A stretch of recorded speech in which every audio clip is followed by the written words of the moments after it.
said right. conversation here. No, I've dealt with Neffy on one-on-one before. No, thank you.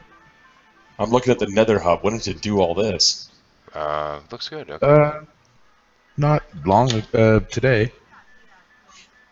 Just Hey, that's little not bits totally here, little right. bits there. It's actually not too hard. It's just the friggin' ghasts. And let's get my screen cap. Get my little region up here. Actually, I should Yeah, I probably move can't. it, but fuck it. I can't engage chat and play Minecraft and hang out all at the same time. That's fine. I've got my thing going here. Yeah. Let's see now. Layout. There we go. Aspect ratio. Nuke that shit. Stretch this fucker the hell down. And then we're ready to be full live. We are technically broadcasting now. And I still need to send out the share. There we go. And what the honey? Can you turn that down? Because what the fuck? Yeah. That's like painful to like existence. There we go. I can't help it, you have no. Almost sounds like Black Hindi. It's not Black Hindi actually. It's Bollywood apparently. Oh, okay. I'm just So worried it that it's sounds like some like copywritten song that, you know, playing quietly, Germany will decide that it's theirs. Because, you know, any music ever made belongs to this fucking Sony Germany assholes. Holy shit, they're worse than Christians saying everything's God's owned by God. You know, you could go that way, but honestly, Finding Nemo comes to mind first for me with all the pelicans going, mine. Yeah.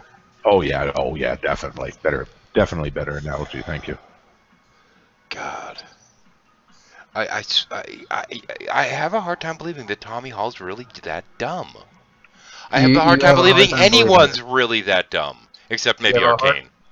Yeah, you have a hard time believing that? Well, believe it. Believe it. And Arcane's on my ass again. Well, I keep thinking they've got to be trolling. There's no fucking way they can truly be this stupid, except for Arcane because he shows it so much. But Nope. Hey, Carson! Holy shit, man! Face. Watch Tommy's face. He believes it, hook, line, and sinker. He is a pure sycophant. He's a lost puppy. He will go to anybody who shows him some attention. Oh, dude, you didn't see me chewing it a bit. I'm sitting there on G Plus side in Skype trying to get Redline's attention, and finally I'm like, motherfucker, let the son of a bitch that had a stroke in. Look, I went back in after I saw you post, send me a link. So I jumped in, saw you there, lasted about 30 seconds. You almost blew into a rage with 2 sentences. As I went there. If I had a nickel for every time that has happened to me, man. Just yeah. That's why I don't engage. $5. In my defense, I did post a link in the comment section. No, one at a time. He would have had Tree Fitty. Okay, Redline. In my defense, I did post a link in the comment section right as we went live. I never saw it. He had been live for a little bit of a while, and I refreshed like 3 times, didn't see it. And I'm like, give me a link. I was just fucking gnawing my own arm off to get a piece of that son of a bitch.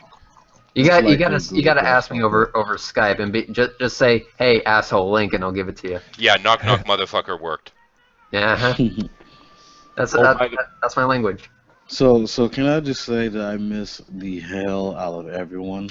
Oh man, I missed you. Forever. Well, the other day when I was running a Lurker's Lounge, I'm like, I've really got to run to the store. I'll be right back. And then somebody came in and I talked for like another hour, and I'm like, okay, I really got to go now. And I turn around and I head towards the door. My wife's standing at the door waiting for me, and I glance over my shoulder. And I'm like, Carson's there, and she's like, we're leaving. Yeah. The timing, man. It's just mainly I took some time away from the G Plus thing mainly to start working on my label and getting all those things. I've been following what you post on G Plus. Good stuff. Man. Going, man. Awesome, man. Yeah, I like to try to keep posting at least, if I'm not doing any content. There were a few video responses I were going to do, but then I just, for the life of me, I thought about it and I was like, they're really not worth posting about. Well, I've never actually. And one was about a lady named Candy. Candy is dandy, but diamonds might just get you laid. Sorry. I was just going to cut in for a second. What's funny is, now, mind you, I do have certain, thought processes pertaining to certain things within the community. One of which being that for the longest time we didn't have enough representation from certain groups, particularly that of Carson and Dragnet and what have you, because the only thing we were seeing were the likes of G-Man and Veckel, for fuck's sake. So when I first came across, when somebody first tipped me off to Carson's channel, I started following him. And the very first time he came into Shuffle, and I've never said this publicly, I was like, "Oh my gosh, it's Carson!" I was fucking going out of my... I thought it was fucking great. I'm like, "Yay!" One of the people that, is one of the voices in the community that I'd like to hear rip the shit out of the folks like G-Man, etc. And lo and behold, he did just that not too long thereafter, and I was fucking thrilled. Anyway. But yeah, I mean, when you first bounced in, though, I was fucking going off the walls. I'm like, "Yay, musical son of a bitch!" Well, I appreciate it, man. I didn't know you felt that way. Yeah, I actually did. I was actually... So, now, because I'm always too busy going, "Oh yeah, let's just be chilled." And it's like, "Hey man, how you going? Good to see you. Thanks for coming in for a change." Yeah. But at the same point, it's like, "Yay, it's Carson!" Yeah, someone else had some really nice words to say about my channel and stuff the other day, and I was like, people actually watch this shit? I didn't think anyone was paying attention to my damn channel, Hey, Red. I mean, Night, Red. I don't know. Yeah, I'd been following you for a while by how's it that going, point. Mrs. Heathens? I've been following you for a good 6 to 8 months by that point, and I was like, "Oh, cool." It's like I keep trying to get Way the Pasta in here because I've been following him for a while. Way the Pasta? Yeah, he's fun. I think I might have seen it. I like him. Oh yeah, He's a just great did something Aussie. pretty cool recently. One of his recent ones was him sitting there doing the handle with care with this jug that was supposed to hold like pure distilled creationism or something like this, and he spilled some. And You got to see the Illuminati one. His most recent Illuminati, marvelous. It was the Illuminati one is a pure hoot. It is great. I've also noticed he's been getting a lot of people directing folks to his channel lately, which is kind of cool too. Yeah, speaking of that, I haven't forgot about the podcast. It's because of the work and shit that I'm doing with this label that I've kind of set it back a little. Because at this point, we should have been 3 episodes in. Dude, take care of the real world first. Deal with the shit later. Yeah. This is always. But not this weekend, but the following weekend will be the official first day of Urban Atheist. And I've decided on what kind of show I wanted it to be. I do want it to be a panel, and I want it to be news-based, and I want, my guests, I will hope that they will all be familiar with the news, that we select for the week. I'm out. And whatnot. I try not to follow the shit. Yeah, I get my news via shuffles. Yeah, I typically get mine through the podcast, various podcasts I listen to. I check a lot of science articles and news, just saying. Yeah, and, whenever those things come across my feed, I'm reading it and watching people's videos and stuff. But I do not watch TV for news. It's too depressing. It's too maddening. I don't watch TV. I was watching fucking Nancy Grace, and by the way, this is my Nancy Grace impression, which sounds a little bit like Dale Gribble with the PMS problem, but it is like, now we just got word today that the Charleston shooter might have been motivated by an ex-girlfriend, and it's like, really, Nancy, really, ex-girlfriend, really. It couldn't be that the guy just hated black folks, but ex-girlfriend. It's every other reason, but he's a racist. Oh, yeah, yeah. That's the insane thing I've been seeing. It's like, all about other stuff other than what it really had to do with. Yeah, it's like we looked on his desk and he found a racist manifesto, but he's clearly not racist. What? No. Yeah. No, it's all against Christianity, or it's always conspiracy, or it's a hoax, or something. Well, come on. They went after the Pope for saying climate change is a thing. Do something. Right. I'm so done with. I'm to the point where when it comes to people, like I call the Fox American, when it comes to Fox Americans, I'm to the point where I get so mad that I would actually rant. I've actually ranted at a person recently on the streets because of some stupid shit that they said. MLK's daughter deflect wait. to abortion. What the hell is that about? I missed that one. I was just going to ask that same thing, Lunatic. I've seen the clip. That was MLK's daughter? For, okay, hang on. I missed this completely. What the fuck? I'll find the clip. Yeah, I was on those there's tons of street preachers around here, and this one guy was like, "Son, do you believe that God has sent His only begotten Son to die for your sin?" That old spiel. And I was like, "Well, no, I don't." And typically, I would have a short, sweet, kind of Canned. just kind of say, what my position is, and explain, what it is, how I perceive this. And the guy was like, "Well, brother, you know what the Bible says about non-believers." I'm like, I also know what it says about people mixing fabrics and shit like that. So I'm like, I'm not afraid of that's like, yeah. He got offended when I said, well, I mean, no offense, which is kind of natural when I say that, but it means take this as offensively as possible. Oh yeah, absolutely. But no offense means I'm about to offend you. That's what it's code for. And in this I'm a case, person that speaks my mind. Thank you for the bullshit warning. Right, and pretty much that's what it means for me. I'm going to speak my mind, and then that's how it's going to be. So I said, well, no offense, but to say things like that to me, it's like threatening that the boogeyman will be under my bed later, and I find it silly. Now, when I say that, I don't mean, I'm not saying fuck you and fuck your mom, No, just fuck you.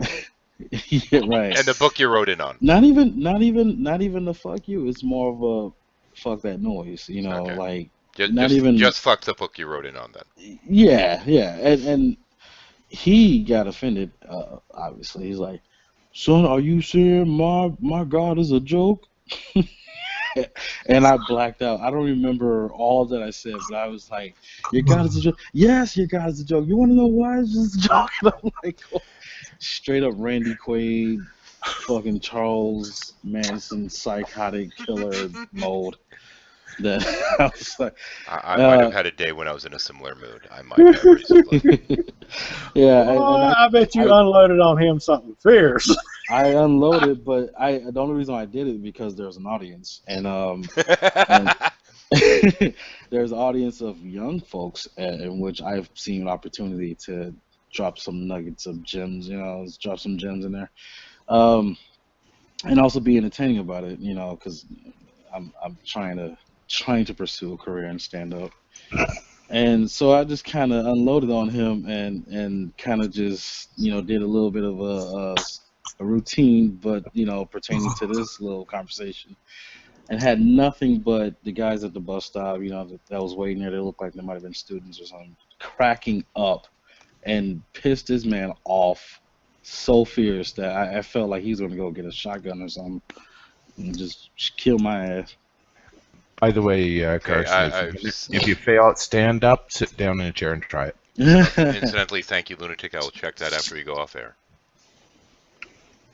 Someone named Lunatic. Yeah, Lunatic Robot put the link in for me. I'm going to actually watch it when we get off air, because the whole, watching things while we're live and lampooning them, we did that much earlier during the Lurkers Lounge. Hi, Abraham. Yeah, How's it going? Oh, hey, how's it going? Oh, and what's up, Reality? I haven't seen you in a while. Oh man, I haven't been in there for a while. I've been okay. I've just been busy, and just working stuff out, and then things are starting to working out, and so I was just telling them pretty soon I'll be on there a lot more often. I guess nice the biggest hurdle that I'm having right now. Yeah, man, the biggest hurdle is moving, and and I was supposed to have moved by now, but a lot of stuff came up in between. Money had to go elsewhere, but last I heard, you were still recovering from some problem with your tonsils or something. So with you being gone so long, I'm like, what? Fuck, did he lose his voice completely? What the hell's going on? I picture you coming back in and just typing, "I'm mute now." I'm like, oh fuck. Well, yeah, that was. Oh, come to find out, part of the reason why that was happening was because I have GERD, which Okay. surprisingly not a lot of people heard of. No, I haven't. It stands for gastroesophageal reflux disease. It's pretty much Oh. a very bad version of acid reflux. Lovely. Yeah. Very, So very, very the bad acid version. is corroding your. As a reflex of the Quite throat. a bit. Quite a Yeah. bit. Yep. It's and gotta suck. It did. Yeah, it did some minor damage to the esophagus and whatnot, and I got meds for it, and so it hasn't really happened since then. Yeah, And have you I woke up? even sound, more like myself. Yeah, have you woke up in the middle of the night and got Booms in the the choke room. on it? Almost. Boom, Yeah, boom. a few. Yeah, You have no idea. I've had that a few times. Yeah, it's rough. yeah, yeah. I'm sure you have. I'm just kidding. No. Yeah, no. It's. I have. It was one night that was really bad where usually like heavy sauce things would do that to me, like pasta and whatnot. Oh, Pizza, so basically everything. Yeah. Pretty much. Yeah, almost anything. I couldn't eat as much as I had, which is why I'm losing like a lot of weight to the point where it's actually scary because I'm starting to reach my goal. However, it looked like it might actually surpass it quite a bit, and I don't want to do that. Yeah, I can understand that. Yeah, like I wanted to lose 40 more pounds. It's like, well, you got the 20 out the way, and I'm like, well, I don't want to. There's another 20, but then once I lose that, I kind of want to stop there. I don't want to. Well, if you go down to 80 pounds, then we might be able to arrange that fight. Right. maybe I'll go into Pillbox's weight class and whoop his ass. Yep. Mm, Well, pillbox boxes. I No. don't think so, but he likes to act like he does. Oh God. Well, Carson, one thing you don't have to worry about. Some things don't get smaller when you lose weight. Yeah, but no. Pillbox has tried to play Mr. Big Bad on here, and I think he's done it not only with Carson, but I think he's tried doing it around Sam, who's like, Yeah. yeah. Yeah, a lot of people are blocking him. I think. What I'm I'd love to kick his ass, but Well, I the- said- the- I'm the- still the- minor, Who so- specifically? Nah. Well, I mean, hang on. Pillbox. Pillbox referencing here. Now, the kicker is we have Carson that boxes and Sam who's MMA.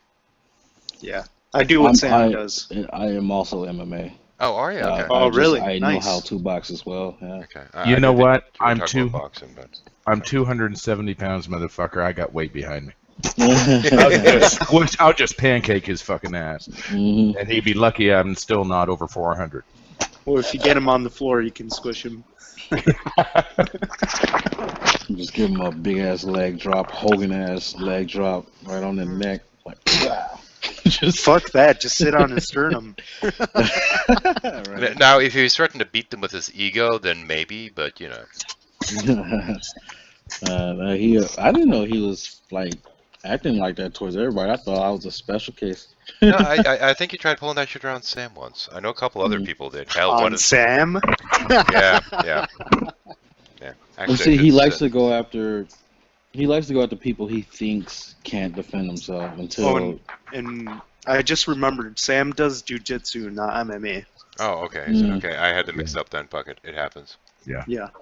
It can. I guess mixed martial arts kind of.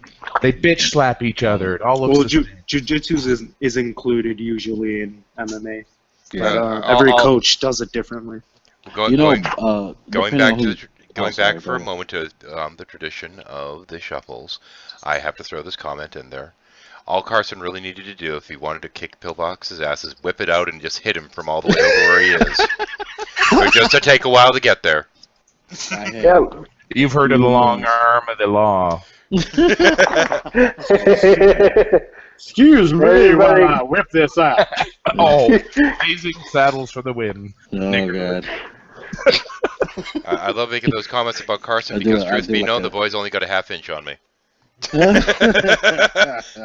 Right. So that puts me in the same weight class. There you go. There you go. As long as you're in the club, you're happy. Yep. Oh man. I did not want that image in my head. Well, it's how shit is there now. Welcome to the Insomnia Shuffle. Look, anything and everything can happen. He said There's he a doesn't want the place images. out of sight He and said- sound. How does it he said No, he no, doesn't we want hear the all about image it. in his head. I'm sure a few of us do. Sure, a few of us do want that image in our heads. Of Out there. Pillbox bleeding with a giant Oh mushroom stamp my. covering his entire head? Yes. Yeah, Wolf! that poor guy. I was watching Insomnia, not Insomnia Shuffle. Look at that. Talking Shit Tuesday. Yep. And they were talking about Pillbox, and I was cracking up because I think it was who was it that brought up that, I don't know if was it you, Heavy, that brought it up, that said Pillbox said that he doesn't see a challenge for people, or he would join but there's no challenge in there or something like that. Wasn't you? No, that wasn't me. I I was only in there for part of it. Well, he laughable doesn't. statement. Yeah, well, he's in elementary school, so he's in kindergarten, and he's like, I don't see one of my equals to challenge me. He's still trying to get the square block in the round hole. Yeah, it's like, well, he just likes to, beat on. He just likes to challenge people who are his equals. So he's like, nobody in there's my equals, so I can't challenge him. I like to think that as a kid, Pillbox was that kid trying to pound the square shape into the round hole, but then With a but then hammer. tries approaching it with failed arguments, and repeatedly tries it that way, and it doesn't work out. You must go in. This is pseudoscience. Wait, hang on. Wasn't it Pillbox that recently jumped on the flat Earth wagon? I don't know. Did he? That's a new low. No, somebody was mentioning something about that, and I can't remember if it was Pillbox or somebody else. My memory's a little shot right now. I heard something about it as well. Red, are you still here? Yep. Was it Pillbox that Red. jumped on the flat Earth wagon, or? I don't know if he I jumped don't- on the flat Earth wagon, but what he does, what he has jumped on is the whole NASA lies about everything, and we never went to the moon wagon. Oh, God. Oh, Pretty okay. much flat Earth. I thought recently he got married or something. I'm so sorry for. I thought I was Scared to shocked. think that there's somebody who would even choose that. Dude, trust me. I used to think There's that- worse. Yeah, it could Yeah, be raspberry. You're right. It could be worse. I used to think that depending on who the person is, that there's no way someone would get with that person. But I have learned that there's Yeah. always some nutter for another nutter. You'll It is- find them on the internet. You hear that, Prudent? There's hope. Craigslist. And the thing is that you don't understand is that there are. Carson, for every nutter, there is a butter. And that makes him a nutter butter. That is adorable. Yeah. That reminds me. For every male that believes this shit, there has to be at least a woman, otherwise they wouldn't keep repopulating. Yeah, exactly. We can hope. To very Makes simple- sense. To Makes very sense. simply put it, yeah, that's about as simple as it can get, and that is true. That reminds me. I yeah. should probably invite your little buddy. Oh, Prudent. yeah, Prudy, Yeah. Prudy. That's Yeah. my buddy. That Oh, is my shit. buddy. My lineup's wrong, or is it? I don't know. No, it's just not showing properly. Fuck it. I don't care. Prudent reminds me of a puppy husky. Like Yeah, adorable. Carson for a while was trying to figure out if he could adopt Prudy, and Prudy kept saying no. It was very Oh, disappointing. I'm gonna adopt him. I gotta figure out an angle to do it though. I gotta come with something elaborate. Well, I gotta wear Although disguise I or do something. want to say one thing. Whenever you guys do, or whenever you guys have the misfortune of speaking to that fucktard known as Pillbox, refer to him as Bubbles from now on. Okay. Yeah, why is Oh, that? come on now. Bubbles was the most intelligent one on the Trailer Park Boys. You can't go doing that. Yeah, well, Bubbles is his new nickname because one of the pieces of evidence that he decided to throw in our direction was that he said that you could see bubbles coming from the spacesuits when they were doing their EVAs, and when we zoomed in and took it frame by frame, they turned out not to be bubbles at all. But yet he still claimed they were bubbles. What were they? Did he not realize? Well, we don't know what they were, but I'll tell you what they were. And the way we know this is that I took my video editor and I drag and dropped it in the timeline, zoomed in, took it frame by frame, and we saw that whatever it was tumbling. Or in other words, space debris. Yeah, Yeah. it was tumbling, and it had clear, defined edges that did not change with the tumble. And bubbles don't fucking tumble, and they don't have clear, defined shapes. But yeah, Pillbox still says they're bubbles, so we nicknamed I don't Retard.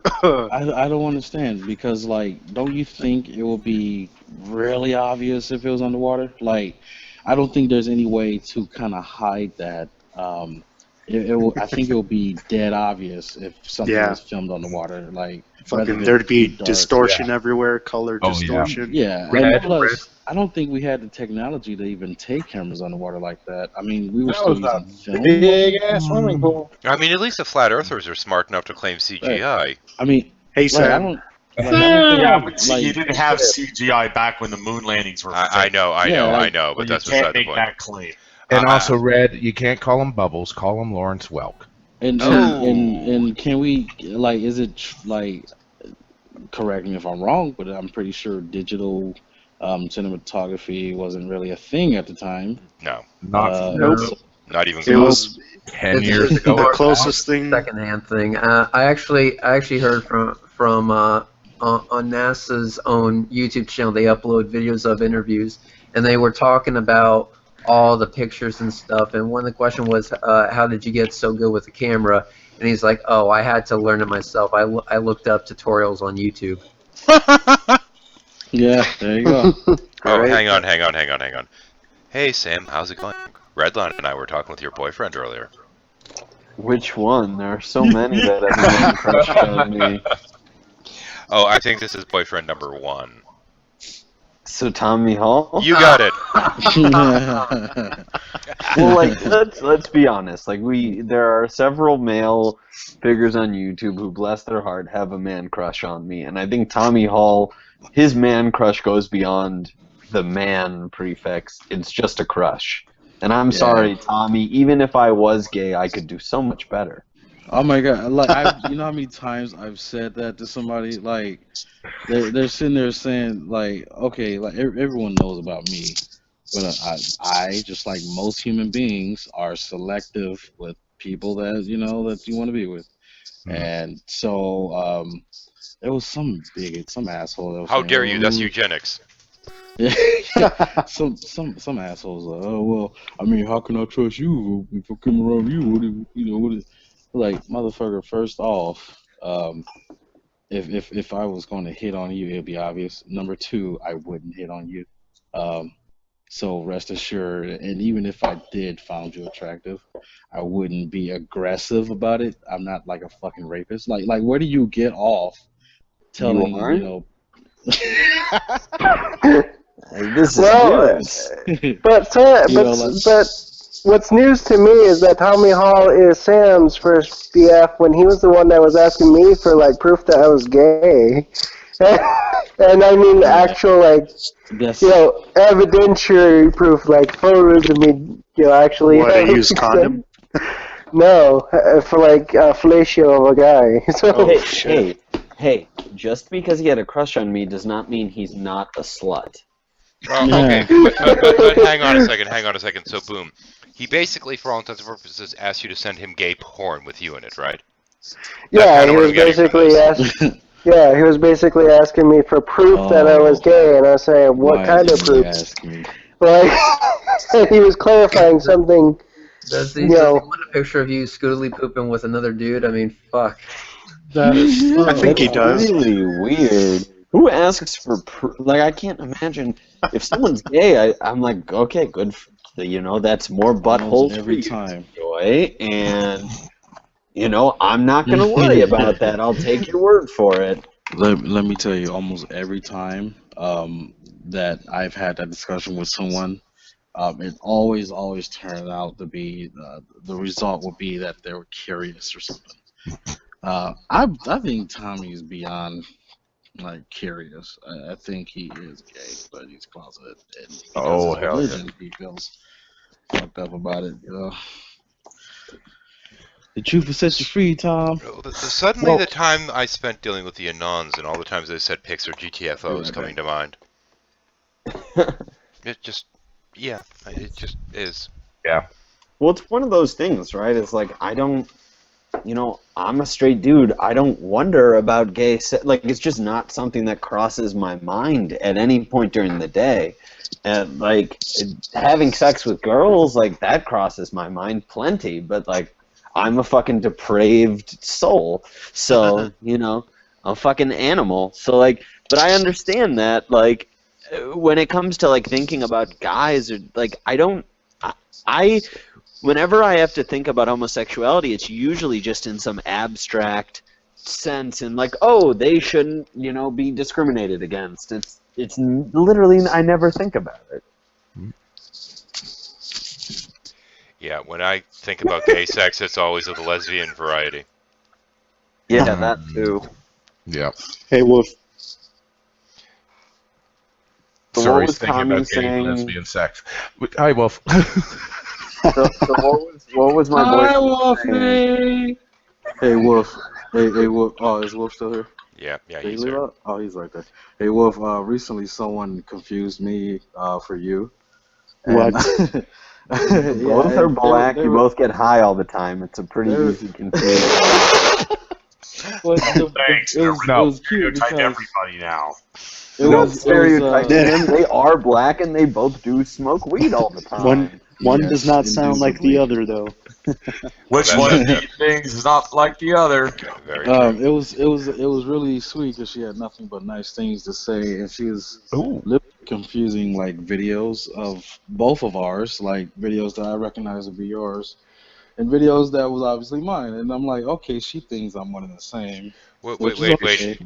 Now, here's the thing. Is it because it was kind of something sweet, or was it something more along the lines of there can't be more than one black guy that's an atheist on YouTube?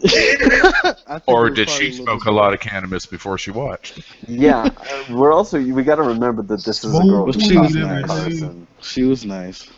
Weed every day. She was very nice, but I was like, no, me and Wolf are indeed different people. I wanted to say so badly. I'm like, I think you got your Blake years mixed up. But I've been accused of being Logic. I don't What? know why. I don't sound anything like him. I mean, I would There get was a maybe. commenter who was insistent that I was definitely Logic. You actually have I would Sam, maybe. you actually have a tempo and intonation on your inflections that is slightly similar. Similar cadence, yeah. I would understand maybe Armored Skeptic, but Logic is kind of like weird. Yeah. He said that too. He said Armored Skeptic. Yeah, Armored Well, the Skeptic two of them more or sound less. well. Armored and Logic kind of sound a little alike anyway. Speaking of that, and I'm pretty sure I've already asked this many times before, but what the hell happened to damn, what's his name? Now I'm blanking on his damn name. Andy Jack. No. I really don't know why people are discussing him. Like Andy Jack is just a clearly mentally ill individual who doesn't need attention. Yeah. Okay. Well, I forget the other guy I was gonna bring up, but speaking of him, what happened? Because I remember the first time I met him, he was a very nice guy, and we chatted, and I mean, we have fun all the time. I was able to make him laugh, and he was a fun guy. But now He it's became a like, Calvinist. Ah! I think the thing you need to understand about Andy is, and I've dealt with him on like a personal level, is that he's had a really disappointing and tough life by his standards, and he's lost some people in his family that were very close to him, and that kind of led to, him taking comfort in religion. And and he also likes to seem like he's smart, if you can tell from his videos. And when you blend those impulses, you understand exactly where he's coming from. I think he's just a person that doesn't need any attention because. Sorry. That's it. No, sorry. I'm being long-winded. I'm tired. So they were not just close, but they were also helping to keep them together. Yeah. They weren't just close to him that he's lost recently. They also One help of keep him them, together.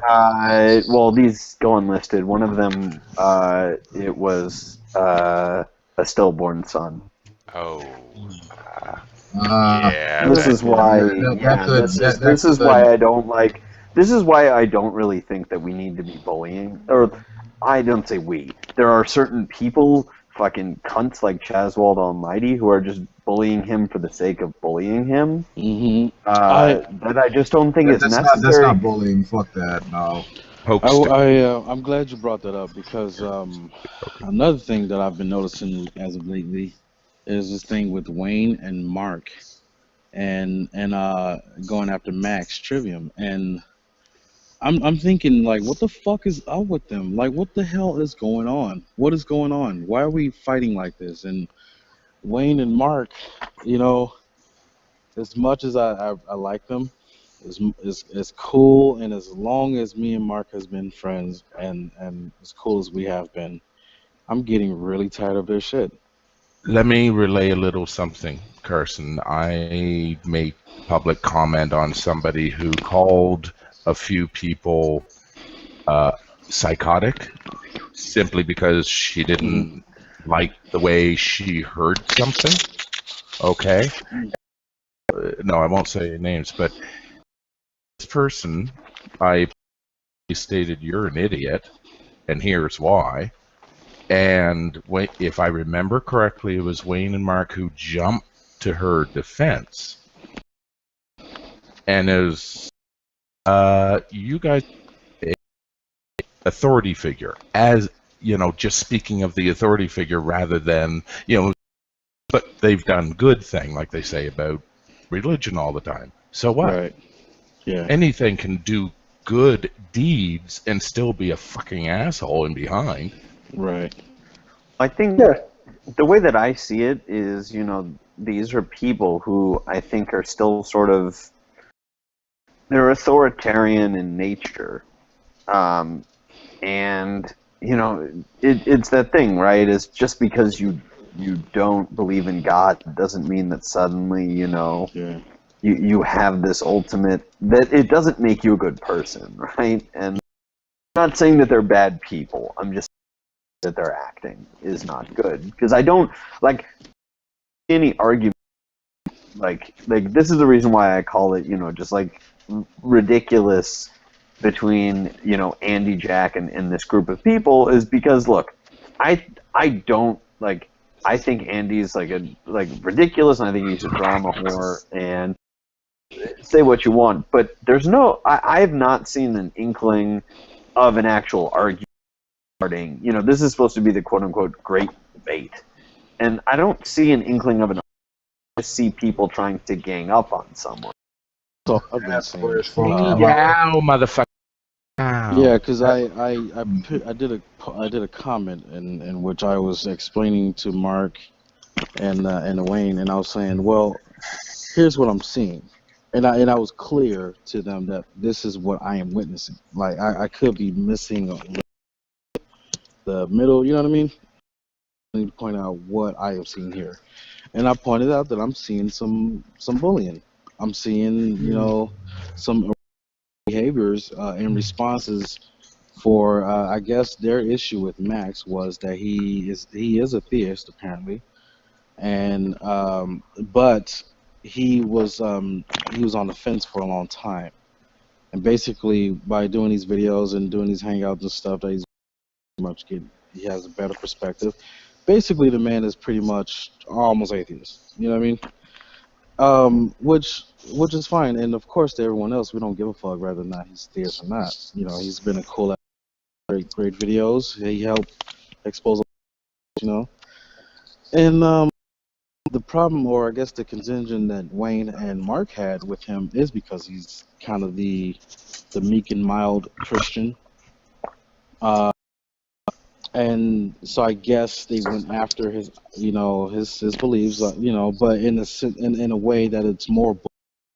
Yeah. Well, the issue is again, and this is the reason why I kind of use this phrase, the authoritarian mindset, is that the sense that I get, and again, I like Like, I have no complaints against them on a personal level. But it just seems like, oh, you don't believe exactly how I do, I'm going to act like a dick towards you. And look, I'm not someone that says, oh, you know, I'm just going to be a dick towards I am a dick towards people, but those are because those people are being fucking assholes. Like, I've never been a dick for no cause, and when I have corrected myself. This is behavior we should leave to the damn Christians. Exactly. Exactly. Unfortunately, it's a human behavior, not just theists. Yep. Well, right, and so like I don't give a fuck who they're going against, whether it be Max or if it was G-Man. The behavior is what I found an issue with. But I digress on that part. I've just been noticing a lot of fucking fighting, and it annoys It's the age of offense, Carson. Yep. It's the age of offense. Speaking of which, like a lot of black Christians are trying to fill G-Man's batshit crazy shoes. Beckel's working hard at it. But Ken Jones, I feel like, is more or less trying to fill those shoes, and that he's more or less obsessing with Matt Deloney the same way his predecessor did. We do need more lulls, Kyle, so we have something worth talking about. Yep. Otherwise, hang on. If it wasn't for the lulls, Kyles, we'd never bother talking about religion. Ken Jones is like a Lowell's beluga whale. Yeah. as long as Beckel keeps pumping out those amazing cartoons, I don't give a shit what he says. Oh. Yeah. Was it? I like his cartoons. They're good. Whose cartoons? Beckel. His cartoons are fucking silly. Yeah, but they're still really good, even if they're ridiculous. Did he self-learn animation, or did he go to school for that? I bet he didn't pray to learn it. Speaking of good animation, some animation, actual good ones. Agent XPQ, Tales of Mere Existence. Anybody else following? Never heard of him. I've seen one of his videos, I think, but that was a while back. I highly recommend his channel.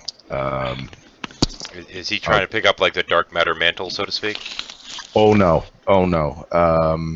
I hate to say it, but he seems very French in the way that he does things. But this is a good thing, in this case. But you said French. I know. Here's his channel, but incidentally, just quickly for the sake of the viewers, Insomnia Shuffle, blah blah blah. I noticed that we have a few viewers. Feel free to talk. Yeah, we are. The red light's on. I never get the fucking red light over here, so I always, when I ask, I am literally asking, like... No, red light's on. It's there. It says live. I'm pointing at it on the screen. See. It's there while I'm talking. In any case, Insomnia Shuffle, pretty much, more or less anything goes, just random conversation, whatever the fuck. We are full at the moment, but there is a join link there if we ever lose somebody, but hopefully we won't. And if you are feeling adventurous, here goes Carson playing him. Carson, grinder. Basically, why are you? Basically, if you are an orifice, come on in, and I will fill into you. No. Okay. All right. Me and Wolf will fill you up, right? Oh, and Paranor. All night long. Okay, real quick, Abraham, go ahead. Real quick, Paranor. I'm actually on mobile, so I'm actually pretty interested in that channel. Could you put in external chat? Because I can't see. I just group did, chat. actually. I just did. Yeah, no, his videos are hand-drawn as he talks, and it's Tales of Existence, teaching morality, posing questions, just what do you think of this situation? I highly recommend him. He's very unbiased and just, what do you think of this? All right. Well, sounds great. I'll take a look at it. Okay, let's see now. By the way, I don't know. I'm gonna change the topic a little bit. I just seen 50 Shades of Grey. I'm sorry. Now I feel bad for you. I feel bad for you too. Because I'm coming from the background of never reading that shit, and so and for me, sorry, fucking mosquitoes all. That dude was dumb. He should have just fucked the chick and been done with it. I'm not playing. fucked her a few times, but he wanted her to sign to be his. Well, I know. I'm just saying, like, it was really subservient. fucking stupid, though. Yeah, it was fucking stupid. And I just got a question. Wait a minute. yeah, You see, 50 Shades of Grey is based on Twilight fan fiction. yes. Yes. So is Yeah, Twilight the writer is, of 50 Shades of Grey was. So, anyways, is 50 Shades of Grey a better love story than Twilight? I don't know. I will Better hurry. say. I will say, even though it's not a love story per se, it's still a better love story than Twilight. Yeah, I will agree with that Yeah. because the dude said the sex. Look, But, the old Swamp Thing movie was a better love story. Actually, we were discussing this yesterday, and we determined that Texas Chainsaw Massacre is a better love story than Twilight.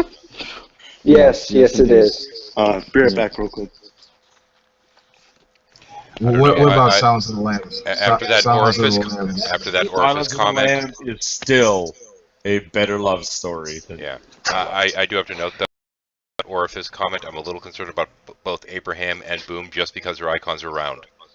Yes. I will say though that actually Silence of the Lamb was pretty damn romantic with that investigator. Like he Would you opened do a lot me? up to her. Yeah, I do me. I fucking I shot do me so hard. that fucking Kinsey line. I shot my load on that. I was like, oh, slurps like that. I was like, damn. Oh no, I would never get that fucking image on my head when she's walking back. I've missed from you, Carson. It You rubs the know, lotion on its skin. The Or thing else it is gets with exposed again. the thing with a submissive and dom is that you don't need an actual contract. It's one of those things you verbally work out. And Well, Look, if you haven't seen 9.5 Weeks, go see it. Enough said. yeah. Oh, 9.5 weeks is a piece of shit, dude. Well, The thing is, know I when remember compared to being 50 Shades? no, I remember being racy and edgy and all this other shit. But you know, that was years and years ago. Now the cultural dynamics changed so much. It's like, yeah, piece of shit. They Yeah. had a food fetish, big fucking deal. I Hey, have Ice a, I Cubes, have man. one of my old jokes is how come Philadelphia wasn't a murder film, but Hang on a second. Hang on a second. Somebody just said something stupid there. Ice cubes are fucking pedestrian. What you do is you have something like a coffee cup or warm water or something next to the bed, and also the glass of ice. That way you can sit there and alternate between hot and cold. Otherwise, you're a fucking amateur. Exactly. all right. Exactly. I think Fully agree, and have a package of Pop Rocks at least nearby. yep. Those can be fun too, but you gotta be careful. I am sorry. Yes. What is this in regards to? Exactly what you'd think. Nom, nom, Yeah. nom, nom. TMI. It's all good. You know, I've told you guys about my various porn video game ideas I've been having. I'm working on Ass Effect, and it's gonna be epic, I think. Ass Effect 3, someone has gotten that already. Don't Okay. worry, did Ass Effect but 1 they and have done 2? Ass Effect. No one has done Ass Effect 2 yet. Hopefully I can make it, but they went straight to 3. I guess trying to match to the video. Do they even have Mass Effect 3? Yeah, there is Yeah, I Mass think Effect so. 3. Yeah. Okay. And then what they're doing is following the the release All of the games. All I know, Half-Life 3 confirmed. Oh yeah, which means Ass Life 3 is confirmed. For the PS4. Well, if you make a game and you want it to get reviewed, send it over to livegamer.com. Well, I was gonna send it to Sarkeesian to see what she said. oh And- yeah. Okay, we are a little bit 5-minute mark. We're getting close to that first hour, and we're kind of entering the last full week of the month. So I'm contractually obliged to do this, but I'm going to anyway. Incidentally, for those who want to support the channel, do have a Patreon. Just look up Shadow Heathen on Patreon. The main channel page, you'll find it. Okay, continue. Yeah. The only thing I want to go back to is Andy. The thing people need to realize is that some people treat this like Facebook or like life. In real life, you don't expect random people to come up to you and be a. Not everybody can handle random people coming up to them being a total dick. Well, hang on. There are certain areas where we expect there to be street preachers, so I do kind of know if I'm walking down the street, I'm going to be approached by somebody being a dick randomly. Yeah, and Well, nutty is one thing. That entertaining. yeah. But, I mean, the one thing I've noticed about street preachers is they have like a few different types of them, right? So you got the one nice guy that, you know, once someone says they don't believe, they keep it shuffling. You know, they keep walking, they keep it moving. Then you got the one guy that want to have a little bit of discussion but can't fathom the, you know, the arguments because likely they haven't heard them. And then you have idiots like G-Man that are going to scream through a bullhorn at your kids claiming that Pokemon is evil and of the devil. The fire and, those are the fire and brimstone guys. Yeah, I have this video idea that says religion is lame. And basically the premise of it is exactly what you think it is. Everything about it is fucking boring. I don't know why anyone would want to be religious. I don't give a fuck what. You can't do shit. You can't dance in some of them. Can't have sex. It's like, oh, God made a penis. God made you an extra penis, Alex, and you can't use it. Well, fuck that. Wait, I'm gonna use this wait. penis. You just you what's just up? say extra penis. Yeah, I have a no. I met in portions. I have a little bit more. Wait a minute, your muffin just got in here. Huh? Your muffin just arrived. Oh, muffin. Hey, what's up, Birdie? How's it going, Pookie? I fucking miss you, man. Yeah, I had a bit of a stressful day, so it's kind of needed to do my best to a little bit. Bro, I heard you caught the clap and shit was just wrong. Okay, that's horrible. When did Pruden go to Texas? No, we were clapping for him, actually. Yeah. Yeah, it was a really bad joke at the time. Yeah. Oh, I got it. Just got backwards. the Never flip mind. So as I learned this today, apparently it's not okay to yell at your superiors when you're at work. They're typically not. No, they generally frown on that. They often. I didn't know he was my superior. I was working on a little project. He helped me out. He messed up. I yelled at him, and it turns out I ended up looking like an idiot when I realized it. Was your The first general scream at the guy? the general rule is that you be polite. Still, even if you're frustrated, no matter who it is, if you're working with them, they can still report you, you dumbass. Yes, daggers remain sheathed. I was once actually fired for quote threatening to murder someone in a workplace after I threatened to rip off their head and shut down their neck, which is clearly not a legitimate threat. Nah, yeah.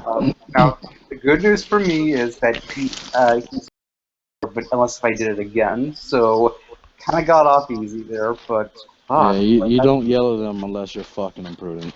That's the rules. Scream like a bitch for me. Anyway. Yeah, just keep in mind, any person you're working with is not someone to yell at.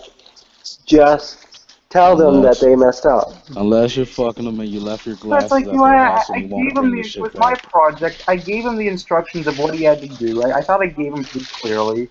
So yeah, I don't. The thing with me is you have to understand this. My dream is to one day be a boss of somebody, and boy, when I am If a you boss, yell at somebody, you're not a boss material. Prudence, Yeah. speaking of that, can you would you be interested in signing this contract, being my dominant and I don't think he's got it in him. you'll be But prudent. If you're not gonna, when you're trying to be a boss, you're not trying to actually be a boss. You're trying to be a leader. You're trying Not to lead like a- them to. being part of a leader, if it includes people kissing my ass all the time, that's what I'm looking Kiss for. some ass like a boss. It's not about kissing ass. If you're looking to have your ass kissed, you're doing being a boss wrong. Incidentally, I have to reference one of the comments from TJ Downing. That's not very prudent of you. Hey, And TJ. prudent, you want to be the boss, not the king. Yeah, no shit. Okay, maybe. Good to be the king, you know. Yeah, if you're one of the you don't want to be one of those bosses. Yeah, When I was back in a supervisory role back in the day, I used to insist that I would not do anything that to, but then the customers. Pretty much. You know, this is something totally unrelated, and I'm random like that. I am random like that. But you know what's a funny ass word to say when you don't say it often, and you say it to someone? Strumpet. I've called this chick a strumpet once. At work. Hang on, guys. Shadow is back. Hang on, guys. We're back up. Unfortunately, I lost everyone viewing, but yeah. Yeah, it's all good. No, I was at work and this chick Ursa, I don't know why I'm saying her name. She got on my fucking nerves about something, and then I was like, oh god, you fucking strumpet. and she was Strumpet? like, Who calls anyone a strumpet anymore? What? I halfway was joking, but she thought it was so fucking funny. She was like, "Who calls people strumpets?" What the hell is a strumpet? It's like an old ass term to describe like prostitutes from back in the days. What old ass niggas called a hose? No. It goes. It's Old English actually, and it's referencing loose women essentially. Yeah. So what Kevin said, the hose. Yeah, I floor her every time I say something. She gets fucking shocked because like she's really prudent. Really? Prudent, really? Yeah, and it's funny as hell because like she loses her shit almost every time I say something. So like, and then she'll laugh her ass off. So like, I can never be serious with her because every time I call her name, she will just fucking lose her shit and start busting out laughing. So like, last time that happened, you know, like I don't really get angry that fast or anything. And half the time when I'm pretending to be angry, I'm just joking, you know. And I was like, oh, yeah. What's it say? Another term for horse, first used by Shakespeare to describe loose women. Yep. Also, another word for prostitute, not to be confused with a musical instrument or a snack served with tea, i.e. tea and crumpets, not tea and strumpets. You got it. However, you can eat both. Just one costs more. Hopefully. I'll just like If not, you're going to the wrong straight corner. Strumpets, please. Yeah. You mean some of them are free. If your crumpets cost more than your strumpets, you need to get better strumpets. Yeah. Or cheaper. Like, can I get a tea and strumpet? You go down to the dive bar in the No, I really love whores. Alright, you can. We heard it here live. He likes whores. Yeah, but if it's a free strumpet, doesn't mean that it's a cheap strumpet. You know. Not necessarily. Sometimes it's a little bit like spinning the roulette wheel. You never know what you're gonna get. Yep. Oh man. Life is like a box of strumpets. Can't put strumpets in the box. Just but for you anybody who's still watching. Yeah, oh yeah, we I'm got gonna throw an insult to anybody at work. Nah, Use antiquated terms. Yeah. That way they won't know what you said and they can't complain to HR. You know what Just use Shakespearean words. Fuck it. You know what. In here. I invited the women, they did not come. Unfortunately, I must have done something wrong. One woman came. Yeah, but that was Kevin's she's doing. attached to me. But no. Can that make me less of a woman? Hang on. No, Jackie, you don't understand. You coming is the result of Kevin, not the result of me inviting. Oh, you. shut up! 10 people talking. No. It's No, okay, Jackie. The perfect. first thing I said. First thing I said to Prudent was I heard that he caught the clap and was bouncing back, but he's good. Prudent got the clap? What? No, What? I'm bullshitting. No, he got a clap. What the fuck is that? He has a clap. No. Prudent got a clap, not the clap. Yes, he has one singular gonorrhea, just one. He's got a gonorrhoid. It's just in there. But He it has was a just clap. a golf clap, so it didn't count. Wait Yeah, it a was minute. just a gonorrhea. Hang on. Gonorrhoids. Do you think that might be the next anime that reach America? Yes. I hope so. Because guess what? That If it's sounds- not, that sounds I'll be awesome. making it. I'll All right, learn how Kevin, to to animate answer your everything. question, that was a calf that is, let's just say it has 2 bodies and 1 head. Okay. And this is what now? It's in a medical museum. It's in the sidebar. on Google. No, it looks interesting. I don't know. There were other pictures, I just wasn't going to put them up because that was the most PG. Oh. There were other things I wasn't going to show. That was just the nicest. Okay, but hang on. If the next big anime coming out of Japan is going to be gonorrhoids, do you think they're going to be like some kind of mechanized robots or some kind of strange monsters or some supernatural thing? If it's Japanese, it's gonna be like robot penises. So we're talking like robotic tentacle porn then. I'm Pretty good with that. Yeah, they'll be giant necks. I imagine like the tentacle form, but like robot. No, they're going to be squid cyborgs from the future. Doc Ock. No, guys, listen. What it's going to be, it's going to be giant robots with 40-foot demonic penises who are like high school girls looking to save the Earth, but involved in a love story, and they play soccer and always have a tie. I'm going with Jackie and Kevin's. Theirs is delivered better. And are also robots. You can't miss that essential aspect of anime, Japanese anime. They have to be a robot. No, and they're basically having lesbian sex all the time. Wait. We have input from Kazuma from the outside world, and he's suggesting There's an open slot. Get in here. He is suggesting gadget tentacles. So it's kind of like the Japanese Gadget Inspector tentacles. Gadget with tentacles, and yeah. And there's no more space available. Sorry, kids. Well, that's. I'm just saying, my only response to that is Don Adams played Inspector Gadget, who also played Get Smart, who always missed it by that much. So tentacle porn, I don't know if that worked. Actually, missed it by that much. Yeah. Got to get a little bit of the inflection at least, even if I can't do the damn voice. Yeah, I used to be able to do it a lot better when I was younger. Yeah, the only one I could ever do is Claw. Hey Jackie, I know we had that conversation about a couple weeks ago where you said maybe there's a little bit of a guilt part of keeping rats in cages while you do experiments on them. I think I'm almost starting to come to that way because I do feel a little guilty about that, but at the same time I still have a job I gotta do. Well, that's the mentality of everyone who is writing here. Well, I got a job to do, and then those don't get solved.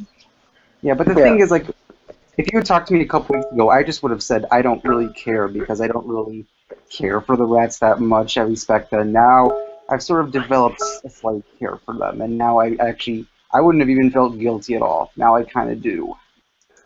I had a rat in a cage for a very, very long time, and he was a happy rat. I'm not gonna judge because I haven't seen the conditions and what kind of experiments you guys put them through.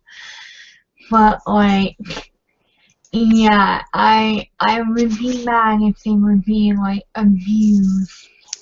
Well, the thing with the animal experiments, because of animal rights activists, you cannot actually do anything completely where they're animals suffering.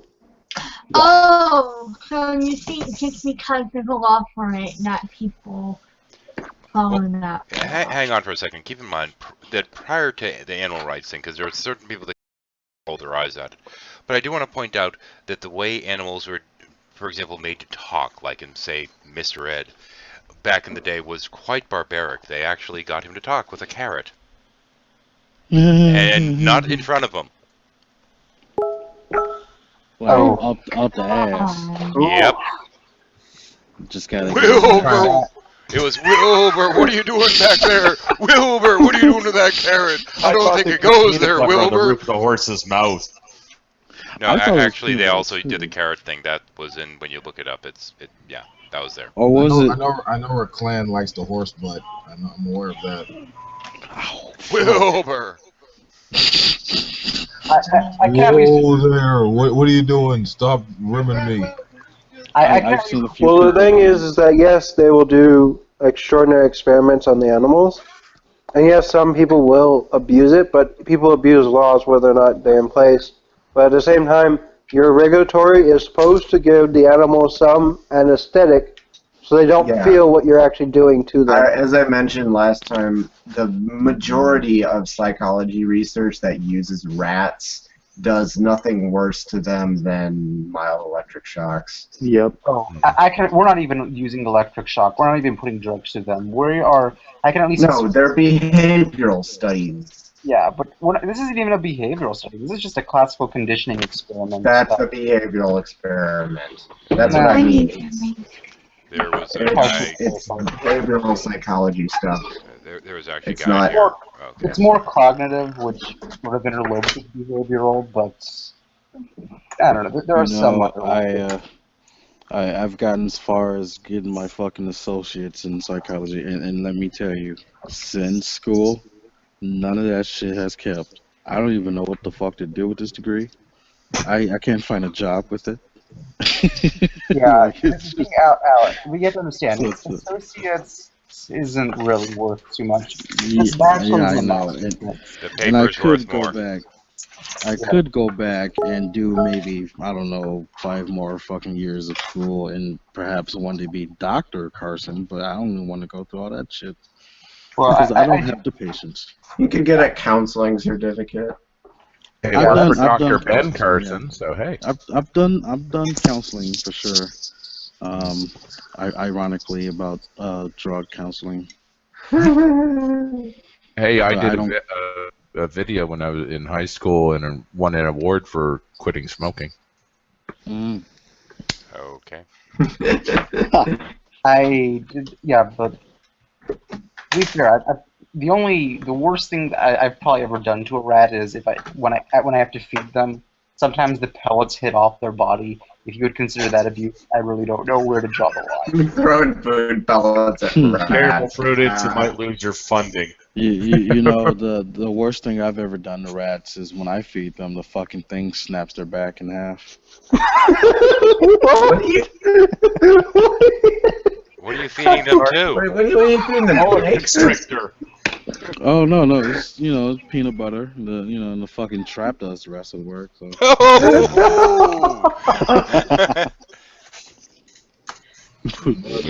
I can't wait till someone like quote mine that and be like, the atheists are immoral. It's a fucking rat. I'm sorry. We're talking about an animal that doesn't have a barf reflex. And listen, It doesn't have a soul, so it doesn't matter. I might be, Rats some are ginger? like I might be that's funny. I might be one of those guys that might, like certain atheist groups might attack me for saying shit like that. But here's what separates me from the rest of them. I don't give a fuck. Exactly. I'm sorry. I might be an evil motherfucker for thinking less of rats, but I'm sorry. They creep me the fuck out. I don't know if Redline's still with us here, but if he is, I hope he's keeping a give a fuck counter here because I believe it's still at 0, right? Yeah, I've always tell my coworkers, I'm like, I think there might be some more fucks in the back. Let me see if there's any. I would I literally think I go found like, one. Oh, no, we're good. I would literally come back like 20 minutes after legitimately doing something. Be like, you know what? I checked back there. I don't think there's any more fucks to give right now. That reminds me of a horrible, horrible story. I'm celibate because I don't give a fuck. The only fucks I give are to myself. Oh my god, my grandma had one of those things, dude. The little middle finger things. She also Middle had finger bong? Yeah. Oh no, not the bong. She had a. Oh, that's awesome. I didn't. Person one. You know, because she has wooden sculptures of these little black hands. One was the middle finger, and the other one was a peace. Was the peace sign. And she always had those things for years, and I always wonder where the hell she got those things from. Okay, so she had one for single and one for double? I guess. Oh wait, this is your grandma. Never mind. One in the pink, one the other in the stink. Yeah. One in the stink, one in the pink. I heard you. all up in them loose cookies. Yo, have you ever heard of that, Shadow? Loose cookies? No. I have, and I did. Yeah. I'm gonna leave that be. No, that's a very look, old look. school slang, right? Like loose cookies is just another way of saying vagina. It's funny as shit though. Yeah, but in this world, there are players and there are losers, and there are hot Asian chicks, and them you can do all types of nasty shit too. Yeah. Oh, don't be afraid. Don't be afraid. Me a big American man. Wolf, who the fuck's talking in your background, motherfucker? Who's talking in your background, man? It's a fucking ghost robot. Oh, okay. He got Sanford and Son in the background. I didn't talk Carson, shit, man. Oh god, I used to watch that show. Do not make religiously. me take over the show with talks of Sanford and Son. Do you Hang on a second. Now, I want to explain to you the kind of area that I grew up in. The area I grew up in was so fucking lily white that Archie Bunker taught us not to be racist, and Sanford and Son taught us how black people acted. It was that fucked up. Wow. Yeah, very quickly. You big dummy. Big heathen God, dog. I'm having flashbacks, man. Oh my god. I can't take this. It might be the big one. I'm coming another bit. Yep. I'm coming to see you. I had a friend at one point named Vinnie Jackson, and good old Vincent Jackson was a black youth, we'll just say. And I had him by the house one day, and we were going to hang out, and my parents rather turned to me and said, "Oh, you have a black friend. Isn't that nice?" And I'm like, "He's not a pet. What the fuck?" Oh my god. Wow. "Oh, isn't that nice? You have a black friend." I'm like, "The fuck, man?" Damn. You know a black friend. I dated this white girl for like 6 months, and So she that was guy like, in I'm Charleston thinking, was right. You're there to take the women. and where the white women at? And then so she decided one day that you know, this time I meet my parents and shit, right? So I'm like, yeah, it's, you know, fucking sweet. I would love to meet your parents, you know. So I'm all happy, and you know, God, I'm gonna get to charm the socks off your parents, you know. We get there, and for the most part, they're very nice people. They're not hateful people, but there is racism there. But it's that I don't know any better racism. Yeah. And that's what I mean by that. So like, we're talking, and she's like, "Oh, you're so smart," and you know what I'm saying, weird shit that you normally wouldn't say, like, you know.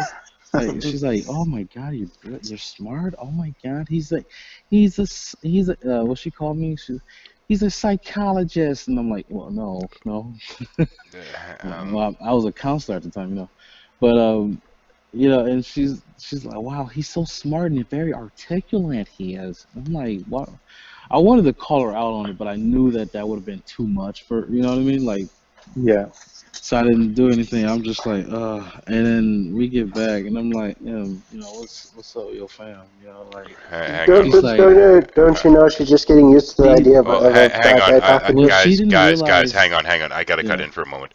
I'm watching the bit rate on the broadcast here, and it's actually getting a little bit lower. It looks like the Wi-Fi is a little bit squirrely, so if the broadcast does cut out again, unfortunately, I will have to call it at that point, because I'm struggling with my fucking ISP being a piece of shit tonight. But hopefully it'll keep going. Please, everybody, cross your fingers or whatever. I will pray to Joe Pesci. I can't cross mine, so you're gonna have to do it for me. I can't quite do that. Here. No, I can't quite do I'll that. say a prayer real quick.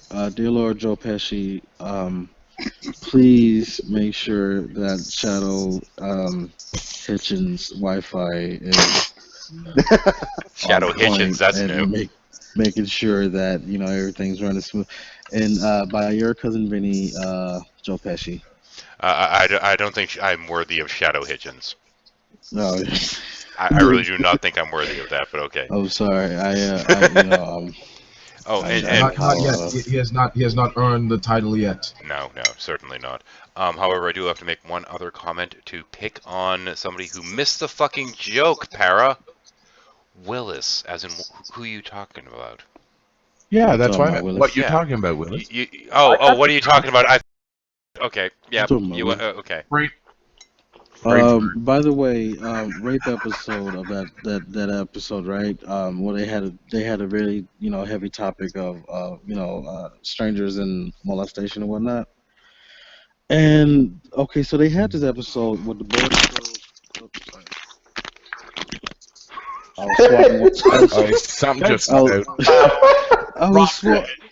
was swatting away a fucking mosquito. No. Pesci just answered us. He said no. Right. So like the boys went to the bike shop, right? And I guess the bike shop owner was a pedophile, I hear it's washing machines and run a radio station before that. Yeah, or something. I don't know. But the way they went about depicting the scene of which they are attempted to be bad touched by this man, he just like bends over, and I'm like, what is that implying? Like, what are we implying? Right now, I want you boys to scream real loud at my ass. Well, that's the joke on like, okay, so Family Guy did a spoof on it, right? Where they did the spoof on that when it was like, okay, boys, now I want you to scream real loud at my ass. Well, that's basically what the fuck happened. Like, it's not like he motioned. It's not like he was motioning that he was taking his pants off or anything. His pants were still on. And well, look, this was the 80s, man. And they were far away. No, I know. But everyone learns, but I will listen. They were at the door. He's at the fucking register. What are they screaming at? Well, it's like saying that Lucy and Desi were married when they had separate beds. And somehow managed to have little Ricky. Oh yeah, scream at my ass. Yeah, I like that. It's because they were talking about long distance relationships. Oh my. I wish whoever I'm married to ever tell me we can separate beds. Like, no, you're gonna get a separate house telling that shit to me. Maybe she'll just need a break from you every once in a while. You think of that? Paranor, it wasn't until the Brady Bunch that on television a married couple was shown in the same bed together. Which is interesting because that would mean, which would be interesting because wouldn't that mean the first interracial kiss was pre the same bed? That was Star Trek, and that's Kirk and O'Hara. Yeah, but the date on that, wouldn't that be earlier than the first married couple in an actual same bed? The Brady Bunch is maybe late 60s, early 70s. Or early 70s. Yeah. Then Star Trek came after, right? Star Trek, the original series is earlier than that. Oh, okay. I just found that interesting, that's all. I didn't know Star Trek was that old. The first toilet to be shown on television was Leave It to Beaver. The first what? The first toilet. Bathrooms were always a sink or a tub. It was never a toilet. I bet the reason was because they couldn't fucking do a replica. No, Beaver and Wally had a pet alligator. They had to flush it down the toilet. So. Oh, okay. Right. Something. Right. Yeah. But after that, it was always just a sound effect. Yeah. And also, just and stuff like that. It's always a sound effect. An interesting side note to remember is that Star Trek, the original, was a Desilu production. Yeah. Oh. Actually, the first let's see. I think the first couple to share a bed was Lucy and Ricky. No, they were separate beds. Separate No, beds. no, no. Eventually, they actually did share a bed. Two dates and sliding two beds together is still separate beds. Brady Bunch, one bed, one sheet. Yeah. Oh wait, so Lucy pushed the beds together or some shit? Yeah, they would push the beds together. It was a style of bedroom sets in the 40s and 50s. Oh yeah, I know. That was risque, you know. Actually, I hate to say it, Headless, but apparently you may be wrong. I just did a Google. The early TV sitcom Mary Kay and Johnny was the first television series to portray a married couple who slept in the same bed. Yep. And this is from Snopes. I was told it was the Brady Bunch. Oh no. Actually, I don't remember them ever actually showing the Brady's bed. The mother and father were always in the bed, usually at the end of episodes. Yeah, I've seen them in bed a few times. Oh, you know what's funny though? So like I seen the special. I'm pretty sure probably most of us might have seen it, where they're like behind the story of the Brady Bunch and the cast and crew. And like you find out that the kids are fucking, and then like one of them, I think Peter was always stoned right on set. So like there was an episode where was Peter the oldest one? One of the sisters. Wait, which one was the oldest? The oldest one was Greg. I don't know. Was it oldest one Greg or it was Greg? Wasn't Greg. Yeah. Okay, the curly hair. Okay, so that's the one. That's the one that was fucking the one that was playing the mother then. Okay. Yep. Right, so like, so whoever was playing Peter was always stoned on set, right? And so if you remember the episode where one of the sisters, I don't remember who, came out to talk to him, and he was outside next to the garage, or kind of partly in the garage, working on his bike. And she addresses him, and he stands up and is supposed to step over the bike, but he ends up tripping over it a little bit. And the reason why he tripped over, he was like, I was so fucking high, I couldn't even see her straight. And he played that off, and so like if you watch that scene again, it's what? It's what? It's blank. As if he falls out of the call. Probably. We might need our thumbtacks to hold him in place. The signal's breaking out. You're cutting breaking out extremely badly. You're cutting out, bro.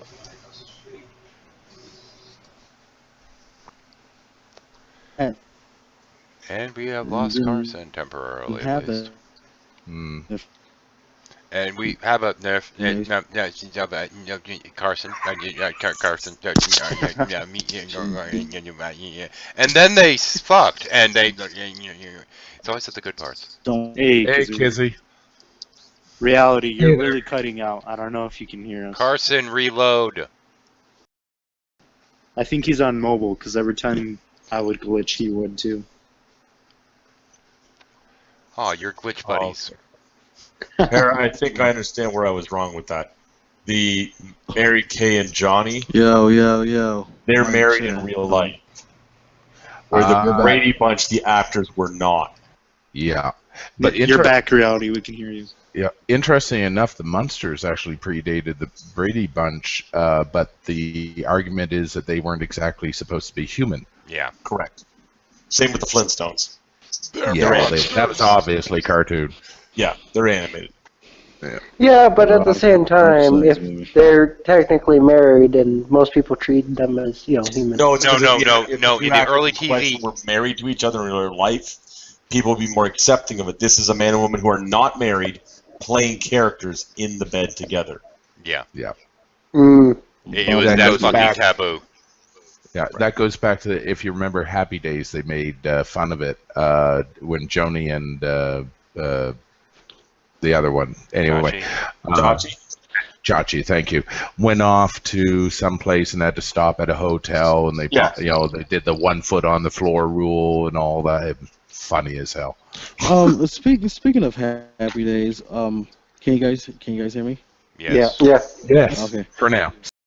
Speaking of, Monday, happy days. Yeah. speaking of fucking Happy Days, what was up with the whole thing with the dude having like an older sibling and he like went upstairs for like one episode and never fucking came back down? Yeah. They. Yeah. I was like, they didn't even acknowledge it. No, what it is, it's called something what you have as a dispute with an actor, or this Yeah. isn't working out and you scrap an idea but you just forget to tie up the loose ends.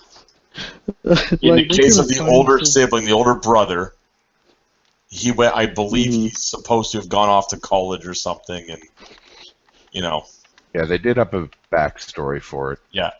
Yeah. Of course, Yeah. Mork from Mork arrived there too, and Laverne Shirley. Yeah. Oh, so Laverne they and do Shirley is actually a address them. spin-off from it because they wanted Fonzie, but they couldn't break up the comic dynamic they needed for that show, so they took Laverne and Shirley. Yeah. I had no idea Laverne and Shirley was a spin-off of Happy Days. Yeah. Yeah, they were just on one episode. It was, and I think it was kind of them sitting there trying to introduce the characters to the audience to see if they could get an audience reaction to the characters. You know what's funny as hell?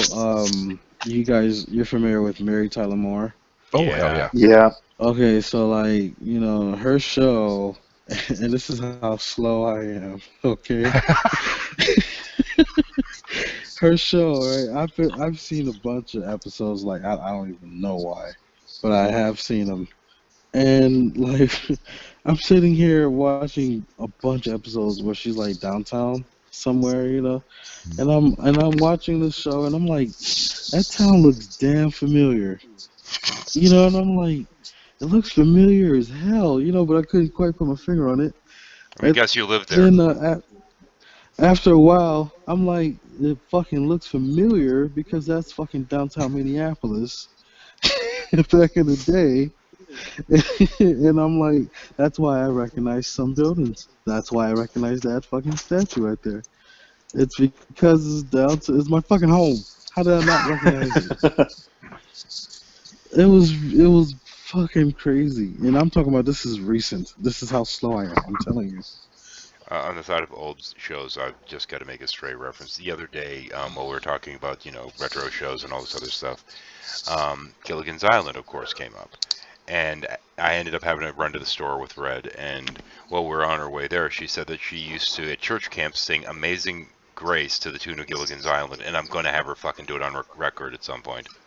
That could be interesting. And by the way, I'm on Team Mary Ellen. Yeah. Oh, man. Yeah. I think I'm with you on that one. I'll stick a thumb up in that. Yeah.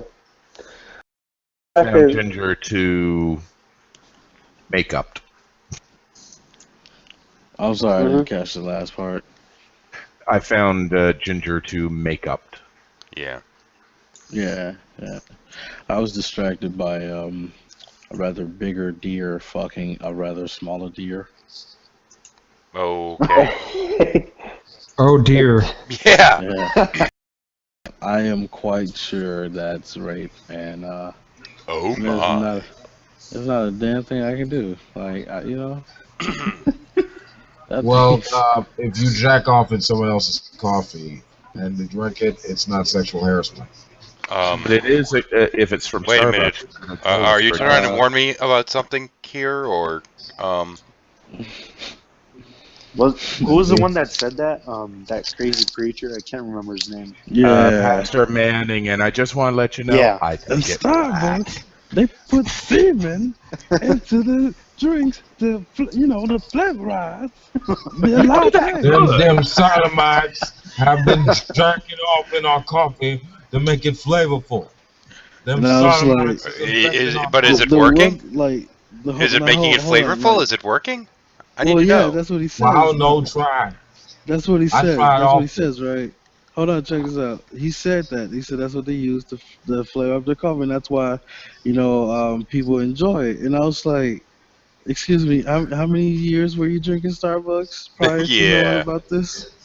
He also Because served time in They also serve time in the pen too. No, they're only jacking off in his coffee. My thing is, if he realized that he's been enjoying Starbucks coffee prior to him knowing that information, then he must have to, at some point,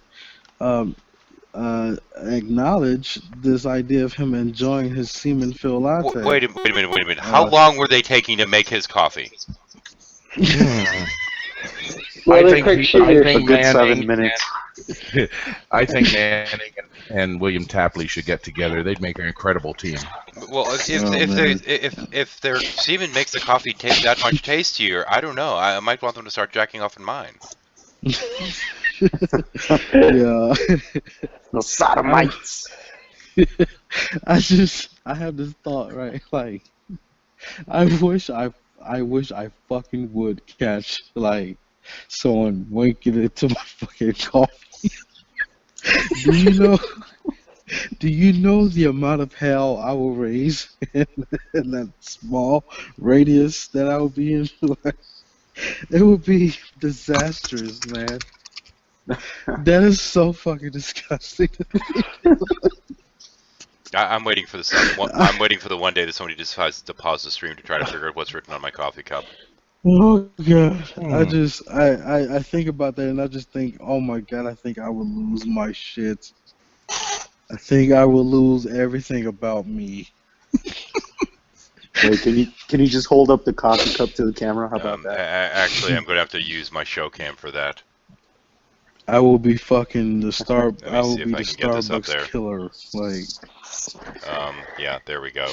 It's on the show cam, but you're gonna have to look there. Yeah. But yeah, not in the Hangout, technically speaking. Oh, 20 seconds left. Shadow, can I say this? Let me get show cam up here properly. Sorry. There we go. Okay, Shadow, can I say this real quick? It's a church coffee mug. When I see a green screen, so I'm but I just want to say this: when I was doing pornos, the director would sometimes speak to a speaker. Oftentimes because they can't be in the same. I don't know why they do that, but they would talk very, very soft and pretty much like your tone. And so when you speak like that, like, yeah, right in the flashbacks. Yep. Right. You're just getting right in them boners, just showing up like, oh god, what do you want, director? What do you want from me? It was way too familiar. Like, it was way too familiar. I'm just moving up. Okay. It's like right in the middle. Okay, hang on a minute. From now on, Carson, I'll only talk to you like this then. That is so fucking creepy. Just keep going. Yes. The dudes will say. Okay, Carson, like, move your hip a little bit to the right. They would say shit like this. They were like, "All right, we can back shot your balls and your ass. All right, okay, I want deeper strokes. Deeper strokes." Now, mind you, porn's not my thing. I don't watch it, but I was told of a particular porn that had outtakes, and one of the outtakes, so the guy's supposed to be sitting there going, "Stick your penis in the woman's orifice." Wolf, you interrupted me, motherfucker! How high are you? God damn it!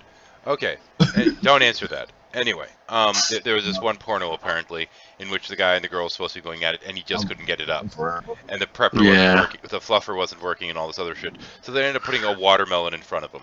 But prior to them trying to do this to get the shot, there's this one point he leans forward and hits the light bulb, and it's going back and forth. And in the outtake, he's going, "You will get an erection. You will get an erection." Oh my god! Watching the light going back and forth, acting like he's trying to hypnotize himself. Yo, they were like fucking liquidizing Viagra, some fucking, I don't know, and ejecting that shit right at their fucking base. You know what we ought to do? You know what we ought to do? We should contact them guys from Jackass and dare them to inseminate a bison. Oh my god, no. No, do that to Noah. Well, first off, wrong number of genes. But if it did work, that'd be even worse. Yeah. No, I mean like have them undergo it like in some wild ass shit. Not them, but with another one. Bull. What hangar did you just walk into? A shuffle. Yeah. Horror time. Anything goes. Hold on. Hey, Shadow. Here's some more I remember from the director. It's like. Hold on. Incidentally, I'm going to give a straight answer right quick first. All right. Carson is talking about the days back when he was doing porn and how the director was directing him. Go ahead, Carson. Okay. All right. Now I can fucking mention. Now you guys can do doggy style. Okay. I want you to prop her up. Alexander, prop her up. Thank you. Yes. Yeah. Actually, tell her to get pizza because we had tacos last week. No, tell her to go ahead and get pizza. We had tacos last week. Yeah. Okay, Alexander, we're gonna go 5 more minutes of this, and then we're gonna need you to pop within the next 10 minutes. Incidentally, TJ Downing just informed me that the scene that you're referencing right now, he saw in the Brady Bunch. Right, that'd be funny. I was not joking about that line I said. Brady Bunch, that would be an interesting group sex. Wolf, man, I've told you many times, I will fuck a midget fat bitch in a second, bruh. You ain't live till you fucking midget fat bitch. I'm just saying, bro. It would feel good right now with blunt or. I mean, I hope that's in hell. I don't know about you. I don't know about everybody else here, but when I was growing up as a kid, I learned about black people from Good Times. Oh, and it was nice. I don't mind. Yeah, you come to the hood thinking you're gonna find J.J. Walker, you're gonna get a fucking culture shock. Let me tell you a story about a horny family where everyone was getting it but the adults. I have to ask, with the way the conversation is going, if I've actually smoked too much or not. Oh, if you have to ask that question, you need to spark another. I knew Carson would know the proper formalities on this. Yes, yeah, there's protocol to this. You know? Yeah, I would not know It's those okay, protocols. No experience here. Yeah, I mean, I don't fault you. I don't fault Paranor either because he's an OG. You know, he knows this, but sometimes, you know, they need a reminder. Ching chong, ding dong, motherfucker.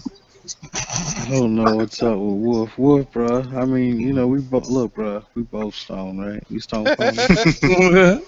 Hey, it's been too long since I heard Stone Pony last. Stone Pony, baby. Stone Pony. Now, what are you as high as tonight? Every day. Probably. Are you as high as giraffe pussy tonight? I am high as giraffe pussy tonight. Wait, Jurassic World is out. Got to change it to a Dino. I am higher than Falcon sex. Hey, what if dinosaurs had big titties? No, that did not happen in that movie. I said, what if? Oh, what if? Who gives a shit? It's a lizard. Yeah, it's kind of weird. It have scales on it. They lay eggs. Skelly titties. What are you going to come on the egg? I mean, come on. Skelly titties. It lays eggs from its chest. I forgot that part. Oh, I forgot the part. Skelly titties. I don't know. It'd still be kind of cool. Masculine and or feminine wilds do not work on things that lay eggs. This is a general rule of thumb. Yeah. Yeah. You say, hey, baby, want to get it on? And they point to the nest and go, they're right over there. Go ahead. Wouldn't they just rub skin together like Rob? Hey, you guys shut up, okay? Arcane is a scientist. He thinks that, like, they got titties. Like he support that. Because his dumbass thinks they're mammals. Oh, God. Well, if you need to take a nap. Nap time. Dude, have you gotten past munch time? Dude, I got eyes like a fucking owl right now. Well, not really. That's more of an exaggeration. Your eyes look like 2 piss holes in a snowbank. That's pretty good. Damn. My Uncle Blue looked just like that. Your Uncle Blue really who? yellowish. My Uncle Blue. He Not You don't mean you don't mean blue on Blue, Blue don't Plus, cry. right? No, not Blue as Blue is. I call him Uncle Blue, but No, not I was real wondering Uncle who Blue. he blew. Oh, I'm sure a few people. I'm sure the last time Blue talked to me, he took some blow. But what the fuck? Yeah, his eyes were like really fucking yellowish all the time, and I swear the guy had corn stuck in there. That's a glandular problem, isn't it? Mhm. I don't remember which one. Thyroid or something? I don't remember. Oh well. Well, I mean, he wasn't Oh, fat though. it's disturbing as fuck, if anything. Yeah. Whenever I hear that someone has a thyroid problem, I instantly think that they're probably fat as shit. Is that really strong? Not necessarily the case. You can have underactive or overactive. Okay. No, I'm not trying. I know I said it funny, but I really genuinely was asking. That's the fucked up part about me, right? Like, I can be dead serious, and no matter how serious I can be, I can say it in such a fucked up way that it sounds funny. Well, And people always yeah. think I'm joking. Yeah. My Arab friend pissed me off because he retarded. Oh my god. You need serious help, man. It actually is okay to not know something. Well, Yeah. of course. I don't know shit about jack shit about quantum any fucking thing, but I think it's okay. Ooh, there we go. Gotta do that. Gotta do it. You said quantum. Hang on. Let me find it. Quantum.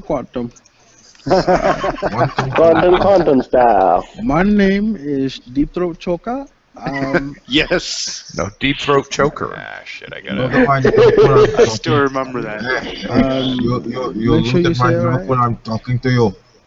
Don't get me confused with Deepak Chopra. My name is Deep Throat Choka, and I am philosophical. Yes. We live in a quantum life. Yes.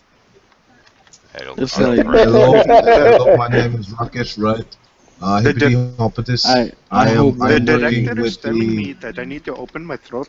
he's been trying to come to the U of M, and he gets rejected every fucking time. So I'm like, I love you kids at the U of M, but I hope one day I see him at like a fucking I don't know, speech somewhere, and I hope there's a Q&A, so I can purposely grab the microphone and say and ask a question as serious as possible. Mr. Deep Throat, what exactly is quantum? and I will hope to his quantum god that he never noticed that I call him Mr. Deep Throat. Because that would be fucking hilarious. Chances are, if you say it as casual Okay, as hang on. possible. The link I just posted, just added .com to the end of it, and feel free to go there and see what it comes up with, and feel free to post it in the chat just for fun. And remember, it's the quantum of the quantum quantifies the quantum. Like you need to quantify in the quantum. And I got interdependence serves an expression, and I got interdependence serves an expression of observations. So. And with the quantum, you then have to break it down into the qubits of quantum data. And that's what qualifies a quantum. And probably where the qubit quantum. There's a quantum problem here, and here's the problem here with your equation. Your equation is missing a very special thing, and that's quantum. Your equation needs quantum.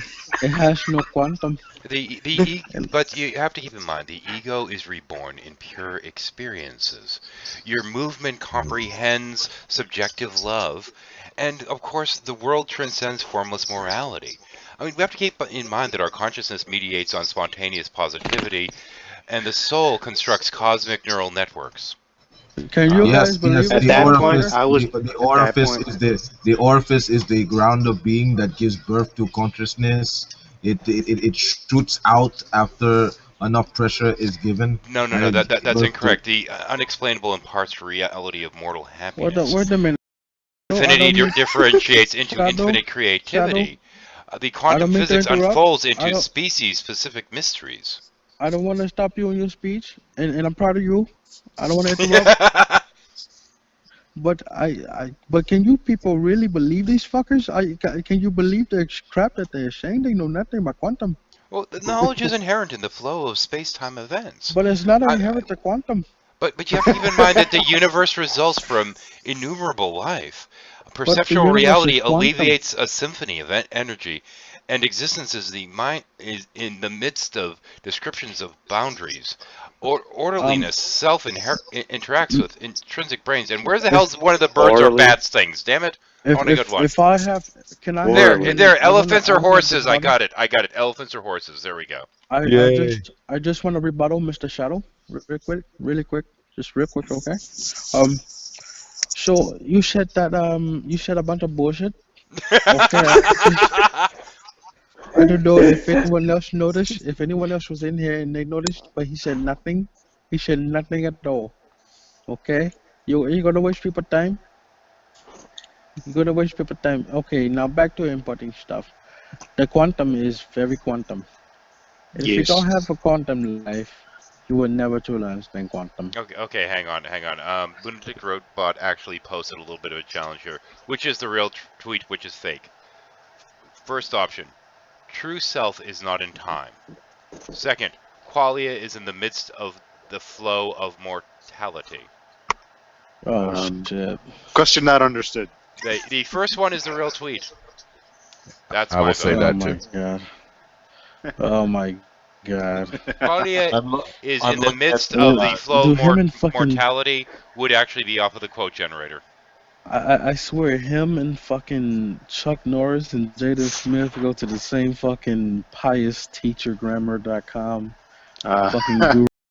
Actually, Jaden Smith actually goes to a Scientology school. That Really? Will Smith paid for. Yeah.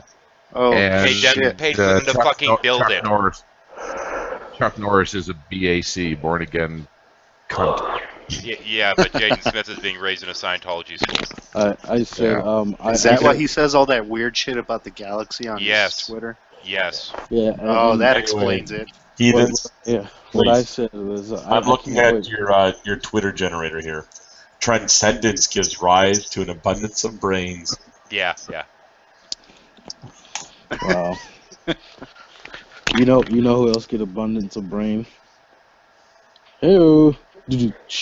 Skulls. Experimental truth is a reflection of universal happiness. Yeah. Zombies. No one appreciated that joke. Oh my God. The ego regulates subjective abstract beauty. No, what we're looking for is something like elephants or horses, which I just got a moment ago. Yeah. I got it. The quantum is the quantum.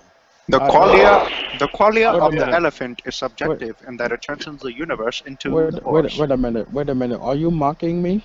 Yes. Okay. Because No, I don't of course appreciate not. it. I don't Like a appreciate bird, it. You're mocking motherfucker. me. The universe exists as positive silence. But not without quantum. The soul results from reckless balance. Yes, but hang not on. without quantum. Deepak Chopra takes a bunch of words, throws them at a wall, and hopes that they mean something to someone. That's kind of the thing. He throws around words like quantum and entanglement and this and that in the midst of statements in which they really don't fucking belong. There was one debate he did with against Dawkins, I think it was, and he's just going back and forth. And there's this guy that stands up and says, "I am a quantum physicist, and as such, you are a fucking idiot." In all intents and purposes, that wasn't actually the quote. One thing, Mr. Shadow. One thing about my brother Donkey Choker. Is, Donkey Choker. He just, he does. He likes to use a lot of words. The physical world comprehends a jumble of neural networks.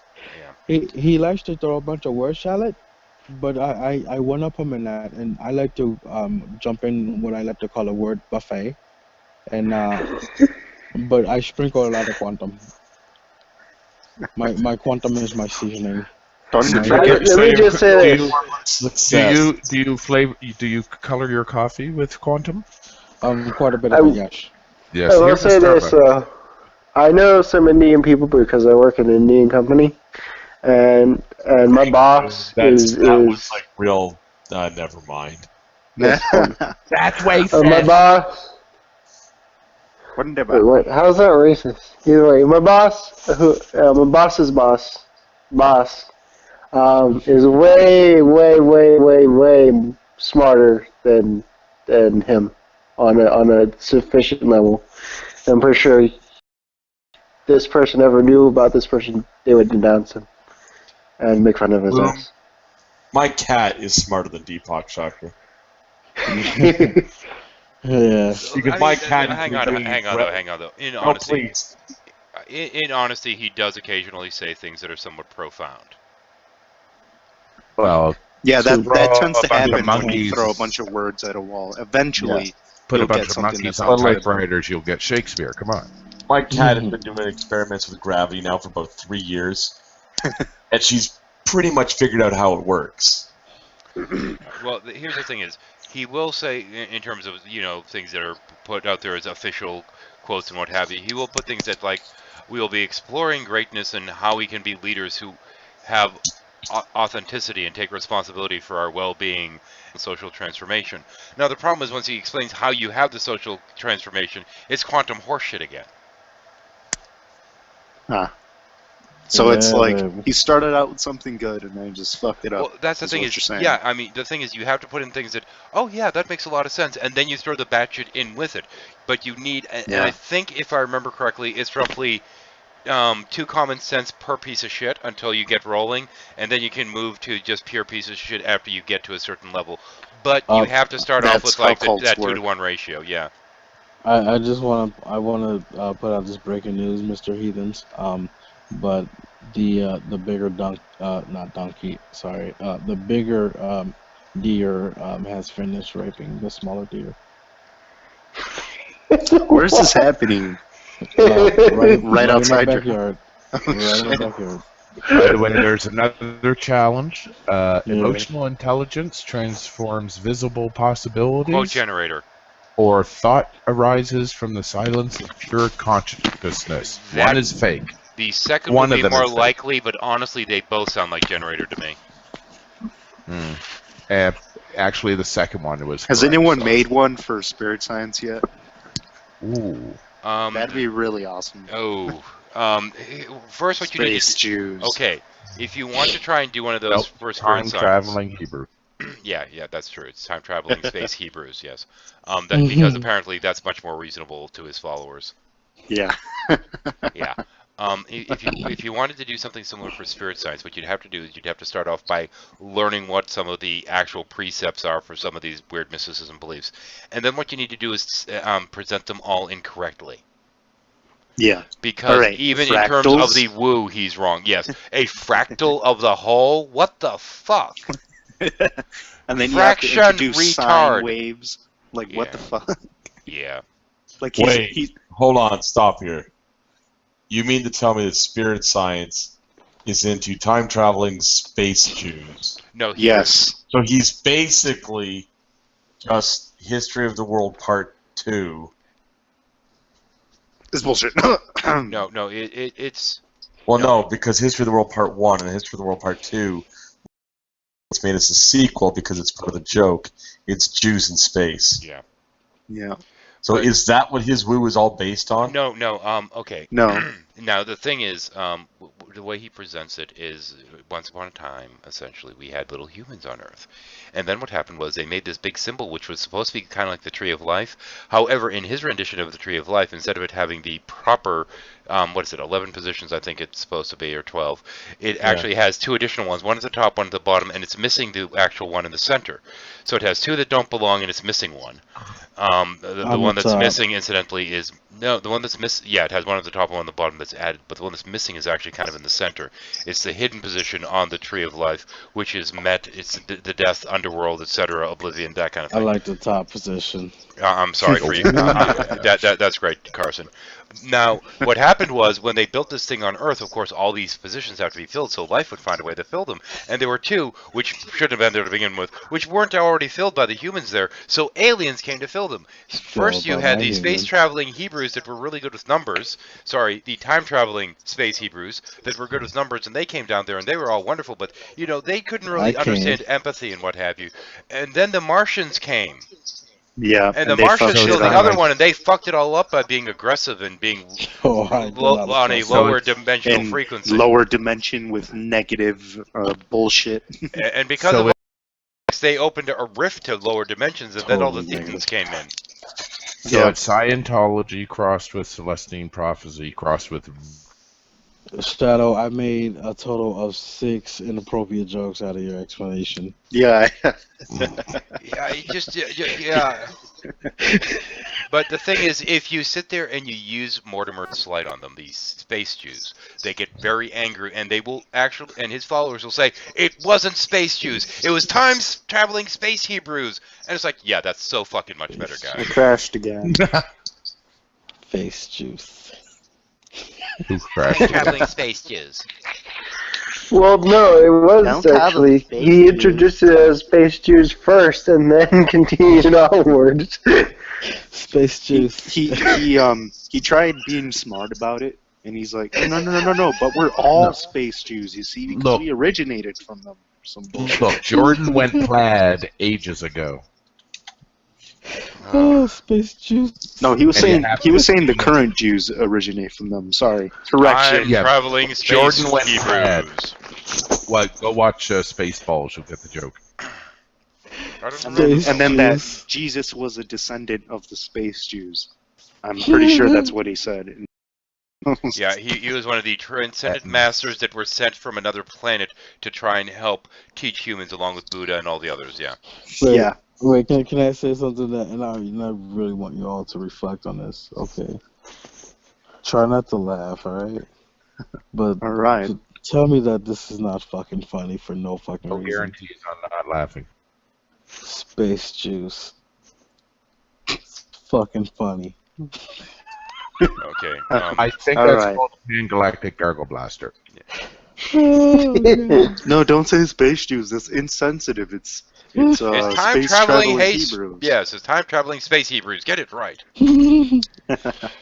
Sounds like Don't be insensitive towards our plight. We just want everybody to love each other. No, while we talk about the Space Jews. No, but dude, I'm serious. I mean, the first time I went in there and cracked a space Jew joke, and somebody actually corrected me to say, no, it's not space Jews. It's time-traveling space Hebrews. That's totally different. I gaped. I sat there staring at the screen like, dude, seriously? You think this is so much better? Really? Thank you for It's making like my Edens, response at least that much he's a more little sweet. more creative than just having DC-10s with rockets. It's on like the person trying to say, no, don't call them African Americans. It's niggers. And vice versa. Yeah. It's like that kind of thing. That kind of you know, thing. it's like I think of this right, and they're like, I imagine if I said space Jews, right? By the way, it and wasn't a they're DC-10, it was a And they're like, DC-6. no, and Oh, they're sorry, like, Bob. they're like, I no, stand don't. corrected. If they say things like, no, don't say space Jews, that's offensive. Say time traveling Hebrew. Dude. It's equally offensive. And then, equally and fucked up. I think my response would be, oh my god, I love you. And honestly, time makes it worse. Yeah. Yeah. Time traveling space Jews. Welcome Hey, back, I'm Jordan. back. Hey, Prudy. Hey, Carson, how are you? Are you back? Are you drunk, Hang on. No, Hang no. on. And the even worse part is in his little presentation, he's talking about how good the Jews are at numbers. I mean, the Hebrews are with math. Right. It's like, wow, Right. dude, seriously. Well, he did. He's like- Listen, Who okay, invented zero again? Oh, right, the Indians. Yeah.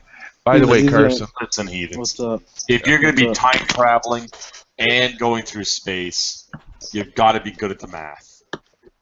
Yeah. Good point. man, Good point. You Carson, definitely gotta be. You definitely how gotta good be, is that weed you got?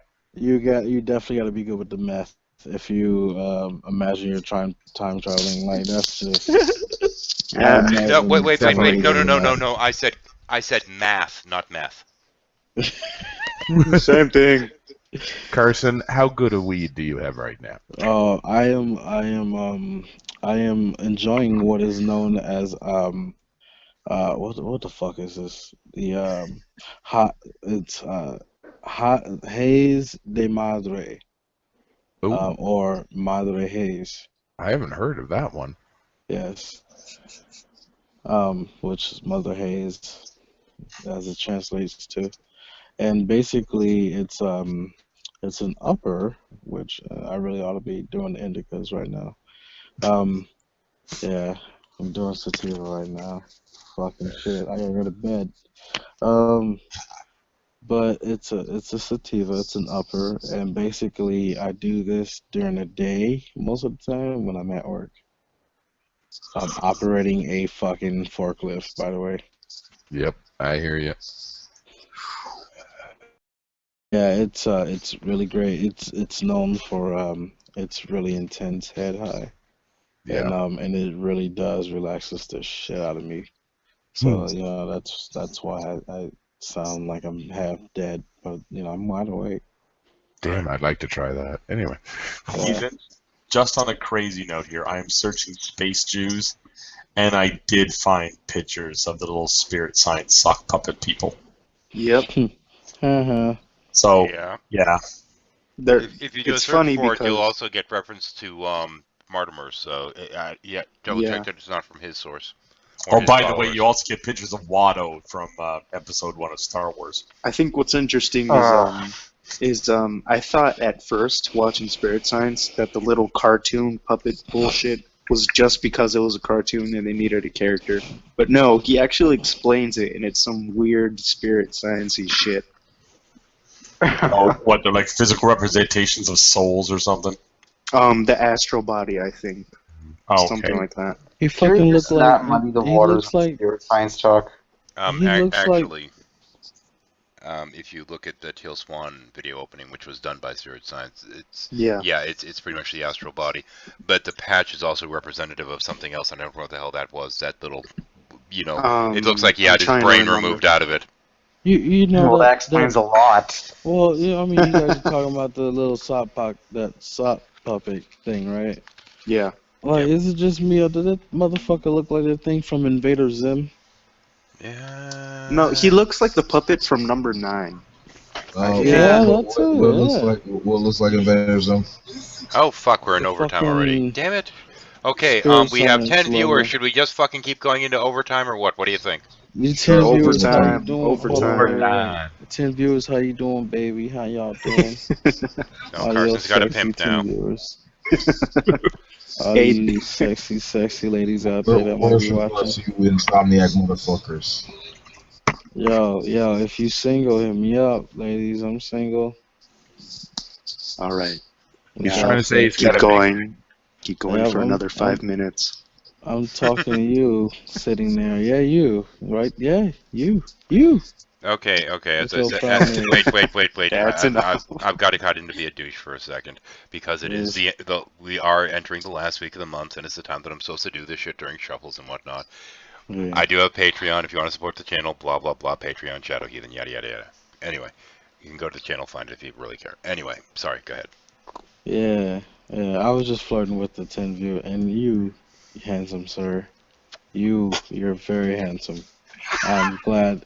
I am happy that you are enjoying our show, and I'm sure you have a big penis. Just to clarify, Tommy, he is not talking to you.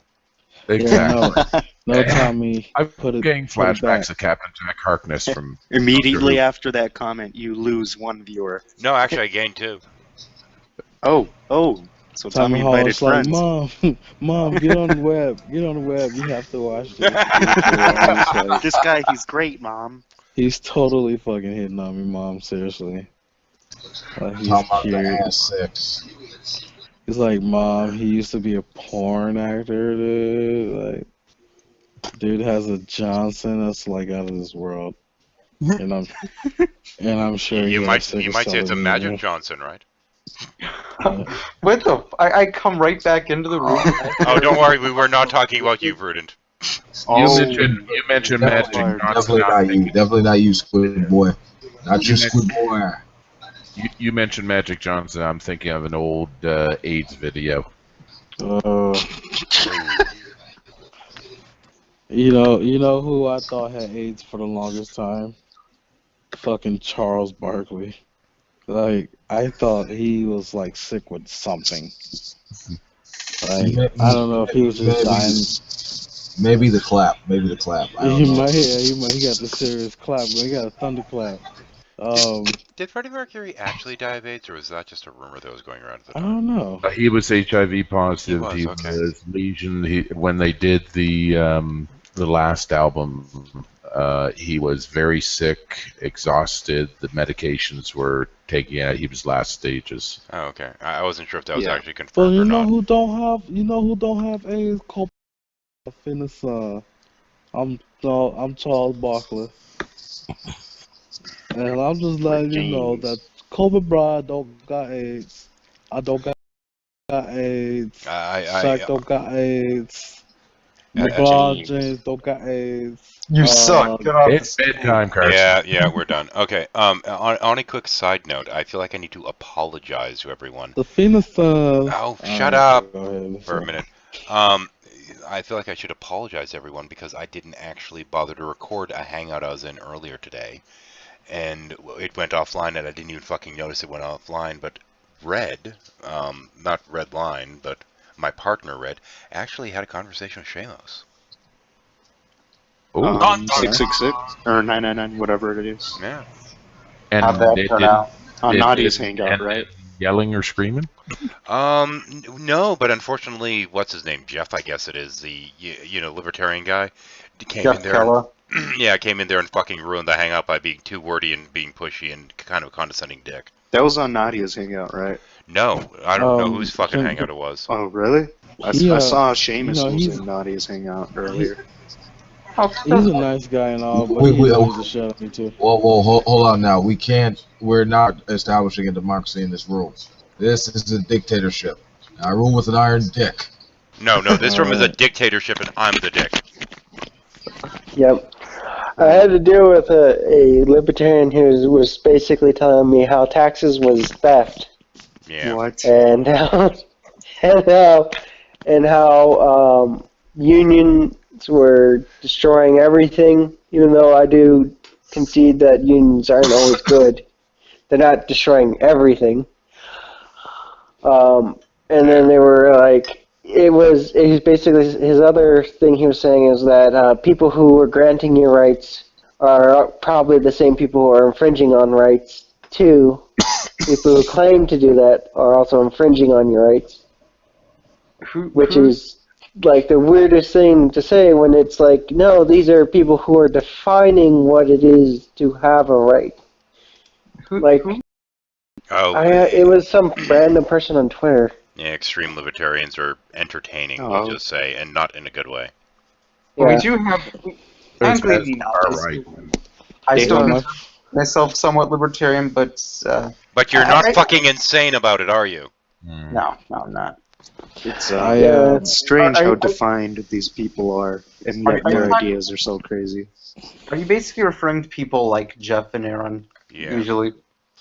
Yeah. I don't know. I don't find their views too extreme. I mean, they're a little condescending. I'll grant you that. But like, are they extreme? I haven't heard anything. Jeff goes gets way the fuck out there, and especially when it comes to things like copyright law and property and intellectual property, Aaron's a douche.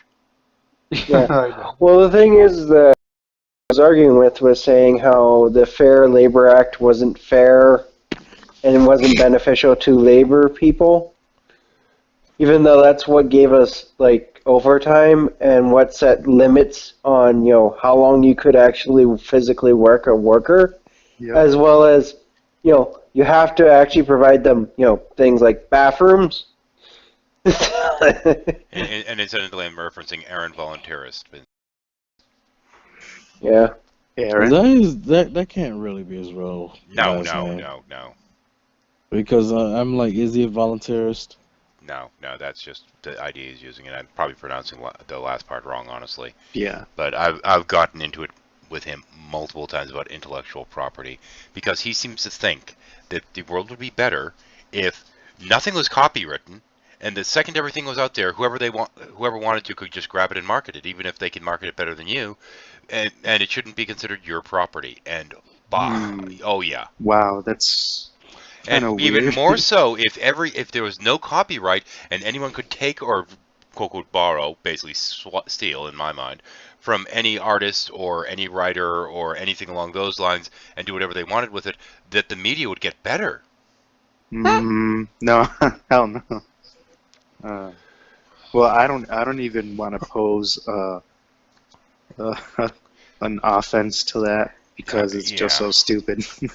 Well, this guy I was also arguing with was saying how what the hell was he saying? He was basically saying that taxes to corporations, or equivalently to saying that basically it hinders on progress. And yeah, the basic talking point is basically out of Ayn Rand, this notion that, well, if you leave companies completely alone and don't regulate them, they will do the right thing.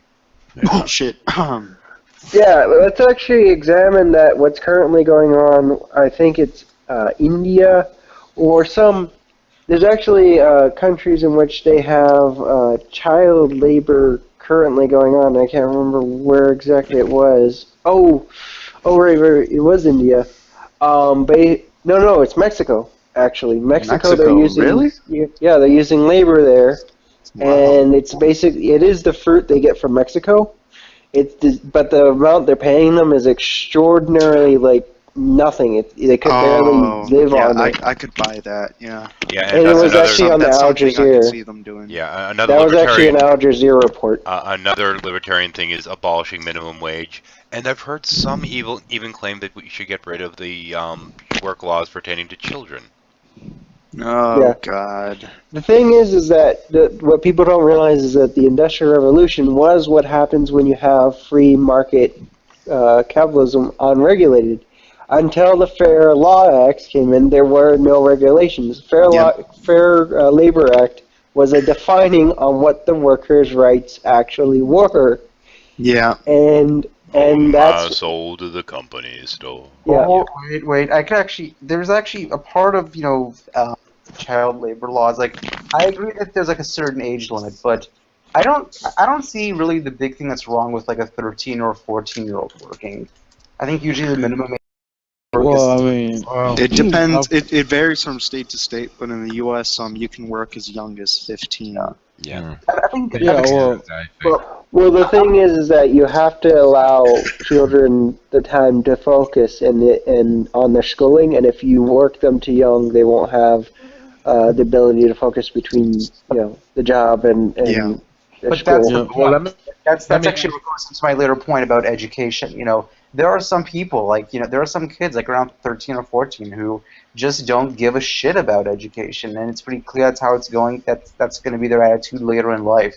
So why waste taxpayer dollars? No, it changes. No, that's an assumption, Prudent. That's an assumption because when somebody's growing up, the adolescence, the brain is in a chemical mix. So they just can't settle on anything, and also you're a product of your environment. If you don't care about school, and school don't care about you. And Para locked up. I'm probably going to have to resend him the link when he drops. But I've always said this about school. I think there's a better way to go about it. I would definitely prefer education be. I wouldn't say a full-blown privatization, but I definitely like the idea of making education more private, to at least to some extent. That happened, and that's how fast food got into schools. That's how it mostly became privatized, and kids got really, really fat. Yeah. And fairly unhealthy. I'm not talking about health. I'm talking about quality of education. The reason I like this idea, if it allows more private academies that have special focuses on it. Wait. I'm going to interrupt something. Because it's worth pointing out that there are a lot of schools in the country that do have essentially work-study programs. The kid can go to work, especially if they have a lot of need in the family and this and that. And these actually are things that circumvent some of these laws, but they're not considered to be a full employee. But there are ways to skirt they can be this. paid less by law sometimes because of that. Yeah, but also, addition to this, there are additional laws that circumvent this pertaining to families and family-owned businesses and what have you. There's one not far from here. Now, it's a really pleasant family, but at the same point, their children work like fucking slaves there all the time, and they're not even required to pay them. Yeah. I have Wow. a question, and correct me if I'm missing something. Um, what if it's the case where like we adopt this, right? Well, just hypothetically, and we Hmm. do privatize schools and such. Let's say, I have children within this type of society. Now, I want to submit my children into a secular school system, where, your typical school shit will go down. But let's say I can't afford the two nearest secular schools in town, but the one I can afford is a Catholic school that's also Yeah. privatized. I don't want to go there. Now, Now, where am I? Where are the people who can't afford these particular schools do? That's why they're public. The Yeah. biggest problem with privatizing schools is a matter of who owns and runs the school, Yep. because the predominant groups that are going to be behind this are either going to be, Walmart, that's really just teaching you to work at Walmart, or a group like, say, the GOP or what have you, that's basically bringing you up not for the sake of really learning anything, but so that you understand their view of, the public and the history and what have you. Or something along the lines of a church or what have you. These are the kind of groups that are going to be sponsoring these things. People that are thing either is, teaching you, their their very deliberate political slant, very deliberate, business slant, or their very, religious slant. It's going to be deliberately slanted to whatever the agenda of that group Yeah. is. Yeah. And George the only way. Carlin said it the best. Corporations. George Carlin said it the best. Corporations want you just smart enough to be a worker, and dumb enough to accept whatever comes at you. It even invades the abortion debate because think of the GOP and all their talk about the quote-unquote think of the children, abortion is murder, all this. But as soon as the kid's born, what? They don't give a fuck, yeah. Where are they? Yeah. Yeah. And also, I think one of the only ways to circumvent the problem that Shadow was talking about would be maybe regulating it the same way that Catholic schools, for example, are regulated, where if they're not completely private, they're required to have a certain education, and then on top of that, they can have Sunday classes or whatever, where they teach whatever they want. Yeah, I actually negotiated with a company when I was thinking about buying shoes, and by negotiate I mean actually use tactics that I'm learning from a negotiation course, which you explain what's the benefit of doing something. And the reason I say this is because it ties into what's going on in Mexico and how they're not paying them well. I explained to them the principle of, if you had to work in the United States, how much would they make and would be fair compared to minimum wage is equivalently what you want to pay them in their country compared to their minimum wage. Essentially, you do a conversion of the amount in which it may be less in another country, but it still is fair for it's fair for that country.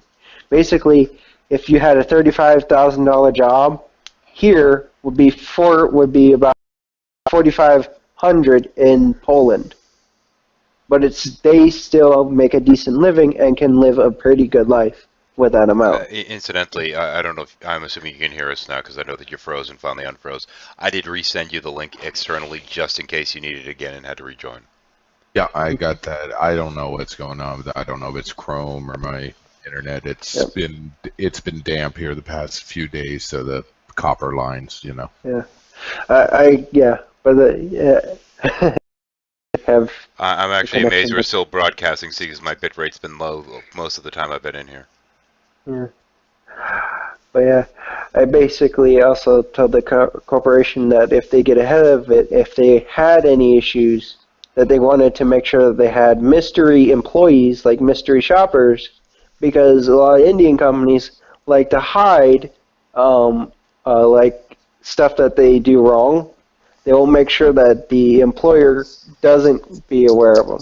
So sometimes when corporations say, we didn't know this was going on, it might actually be true. That Indian companies will make sure that the employer doesn't know that an infraction is actually happening.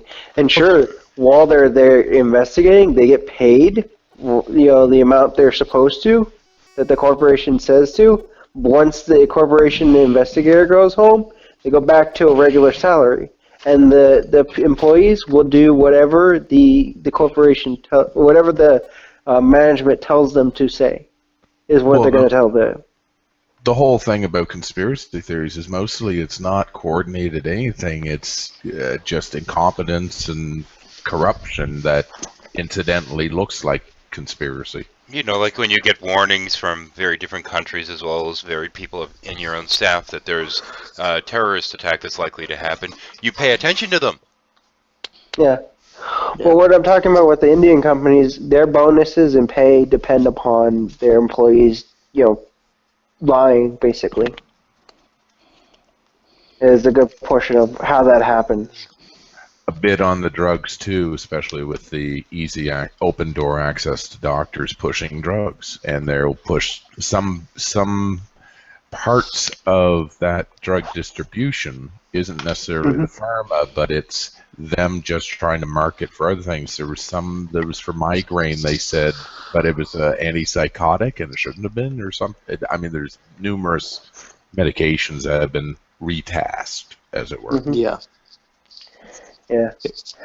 Usually how that happens is they'll have the medical studies, and they'll find predominantly this medicine is good for treating this, and then it's semi-effective for treating something else, so they'll reassign it using that, which is kind of ineffective because the study might have revealed that it's only halfway effective for this other thing.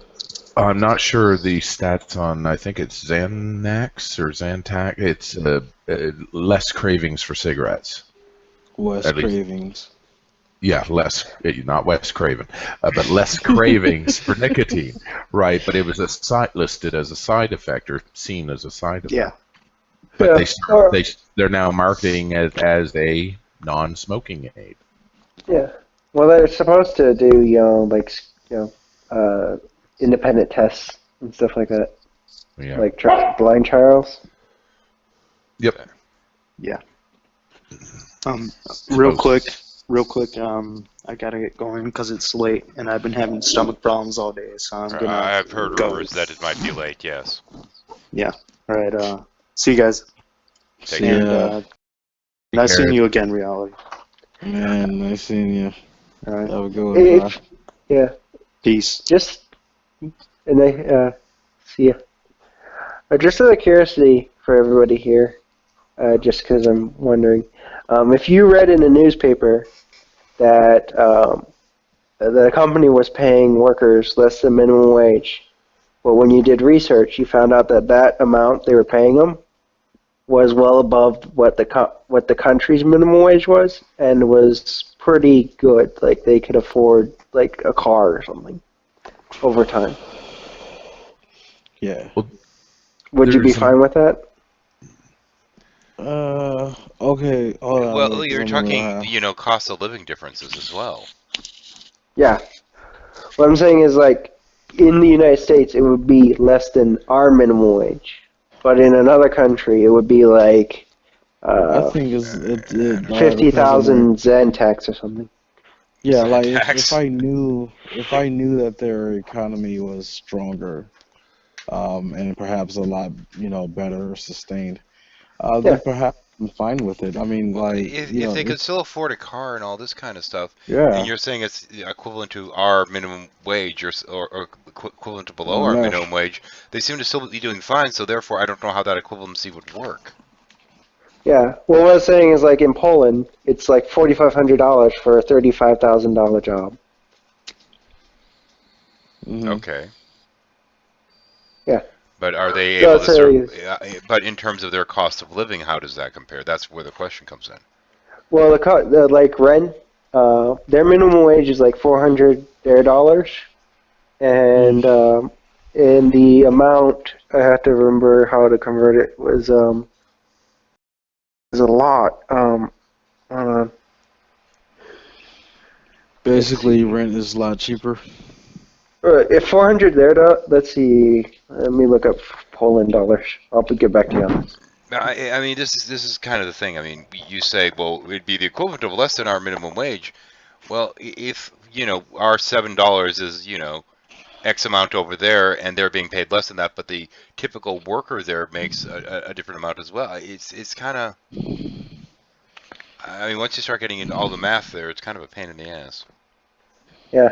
Well, it's like 27 cents for every one of their dollars. Yeah. And the rent there is 400 of their dollars, so it's not a lot. Okay. Well, the much lower cost of living then. It actually is, yeah. I'm going to throw something into this. I'm going to link in the sideboard. It's a town where everybody has the basic necessities of life is taken care of by the town. You are guaranteed a quote-unquote minimal income, as it were, to cover the basics. There's no poverty. It was a tested. It was a test basically, and the studies coming out of it are quite interesting. Let me guess. This is a more secular town. Yeah, this is just the basic example of being a socially constructive society, but you can really only get that. You don't really get that with big metropolitan cities, though. Well, no, but this is an experiment to be used as possibly an example of future, right? And I've been a big advocate. The poverty setup, welfare, social system, whatever you want to call it, is lacking so bad because none of the basic needs are met. If you meet the basic needs, then people will grow. Yeah. And that's been shown over and over again. I mean, you've heard Hitchens and others go the empowerment of women, bring them up, give them a floor to stand on, and they'll do the rest. I mean, and it's with everybody. We're kind of talking about the hierarchy of needs in this kind of study. You get them to a certain point of the hierarchy of needs, and often the rest will kind of fill itself in. And also, they've done a study in the wild. Hang on. What was that? Hey guys, I gotta bow out. Yeah, so what I thought you were gonna say. It was great having you, Carson. Have yourself a good night, man. Yeah, man. Peace and love, folks. And good bunny rabbits with teeth and. Big pointy. Yeah, no. Look at the bone. Okay, go ahead. There's another thing, research that they did where they supplied food to one area in the wild where there was wolves, deer, all the wildlife, and they've found that all of the aggressive species will leave their prey alone if the basic food requirement is met, and they all conjugate in one area and nobody attacks anybody. It's because those basic needs are already met. Yep. You don't need to necessarily hunt or what have you. The reason why, not necessarily in Europe, but in terms of the Americas, the reason why there were dogs that traveled with the tribes was because that's where the food was. The members of the tribes would actually leave offerings by the edge of the camp. Basically, it was the food that they didn't eat and what have you. And whether it be coyotes or wolves or what have you, learned that here's a food source that's reliable that we don't have to hunt for. But at the same point, when the tribe went out hunting, they knew if basically in helping them hunt, they benefited from it because they would have more food to eat. They would have food to eat from that hunt as much as the tribe members did to a degree. So they would travel with them and help them in the hunt because they knew they'd benefit from it. Once again, it's a hierarchy of needs. There was no need for them to attack the members of the tribes or anything like this. And there was less of a need for them to sit there and hunt animals because they knew when the buffalo came through, there'd be shit tons for everyone. This kind of thing. And that's probably the same technique they used to originally domesticate wolves and felines. Quite possibly. Now, in terms of the Native Americans, they never fully domesticated them because the relationship and their view towards the animals was different. These were brothers. These were not pets. Yep. I did actually my calculations, so I have my numbers now. I was paying a Poland person $150 every payday, so it was $300 a month, for equivalently to an executive assistant, is what his position was.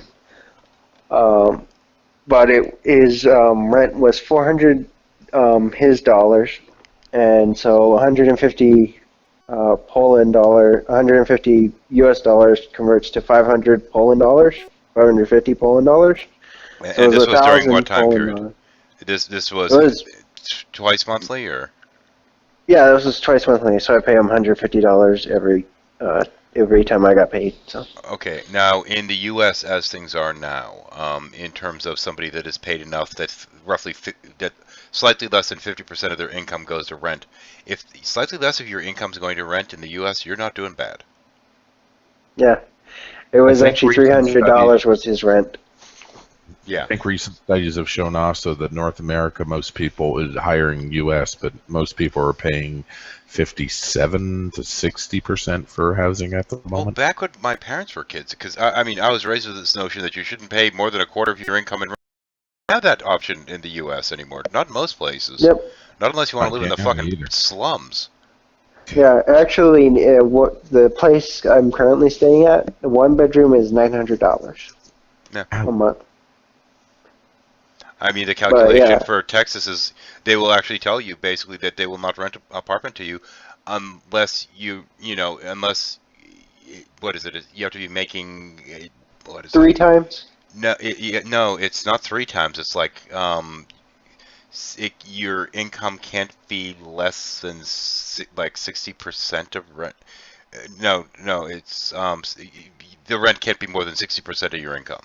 60 fucking percent. Almost 2/3. What are you going to eat? Yeah. And forbid you have a car. Yeah, gas. You have to get a scooter, right, Boom? Yeah. But when I was going to pay the person from Poland, I actually asked him, how much does food cost? How much does, what's his living expenses, stuff like that. I made sure when I was paying him, I asked him, well, what's his country's minimum wage per month?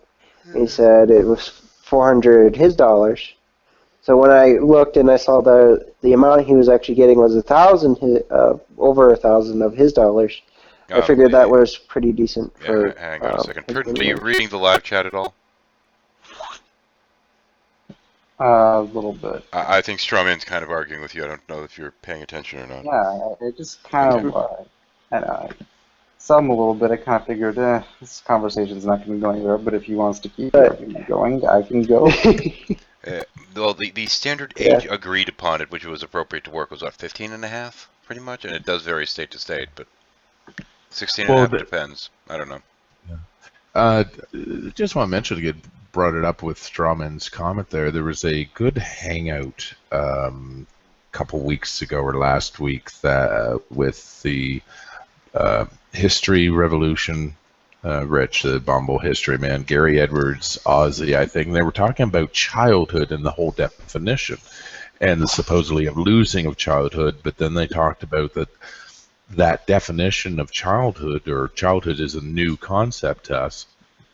And at one point, if you could speak the language and understand what you were speaking, you were considered an adult. So that could have been 10 years old. I mean, we have a long history of that. Like ancient Egypt, for example, they just considered children to be small adults. Scientology teaches the same thing, by the way, just as a random footnote.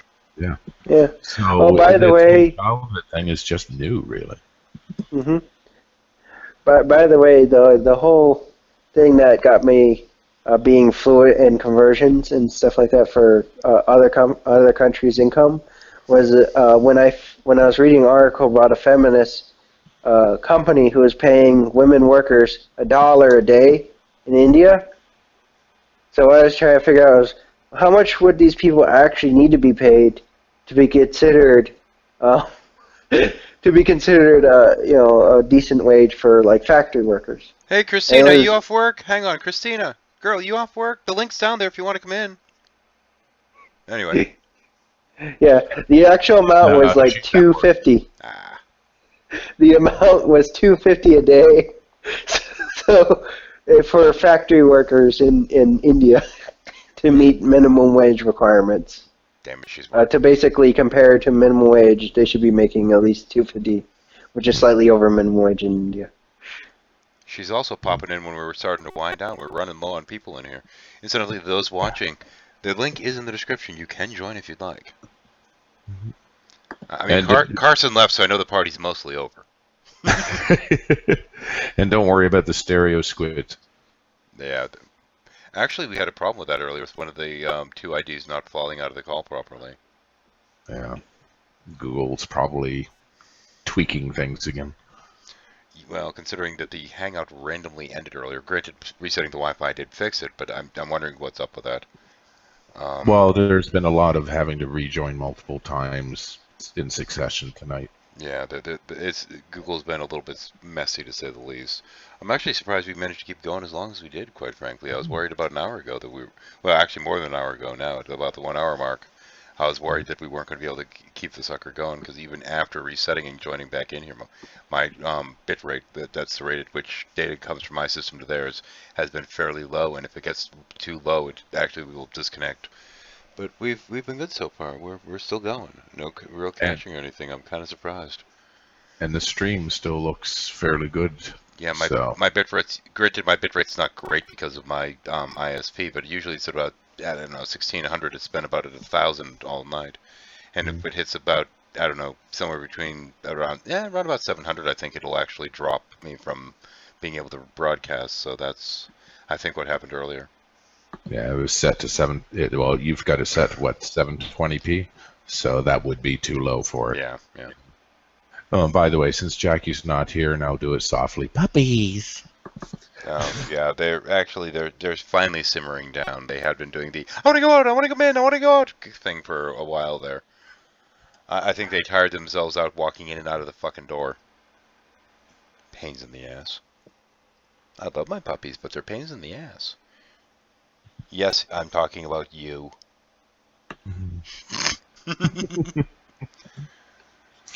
Oh my. Yeah, we just reached over 2 hours, so.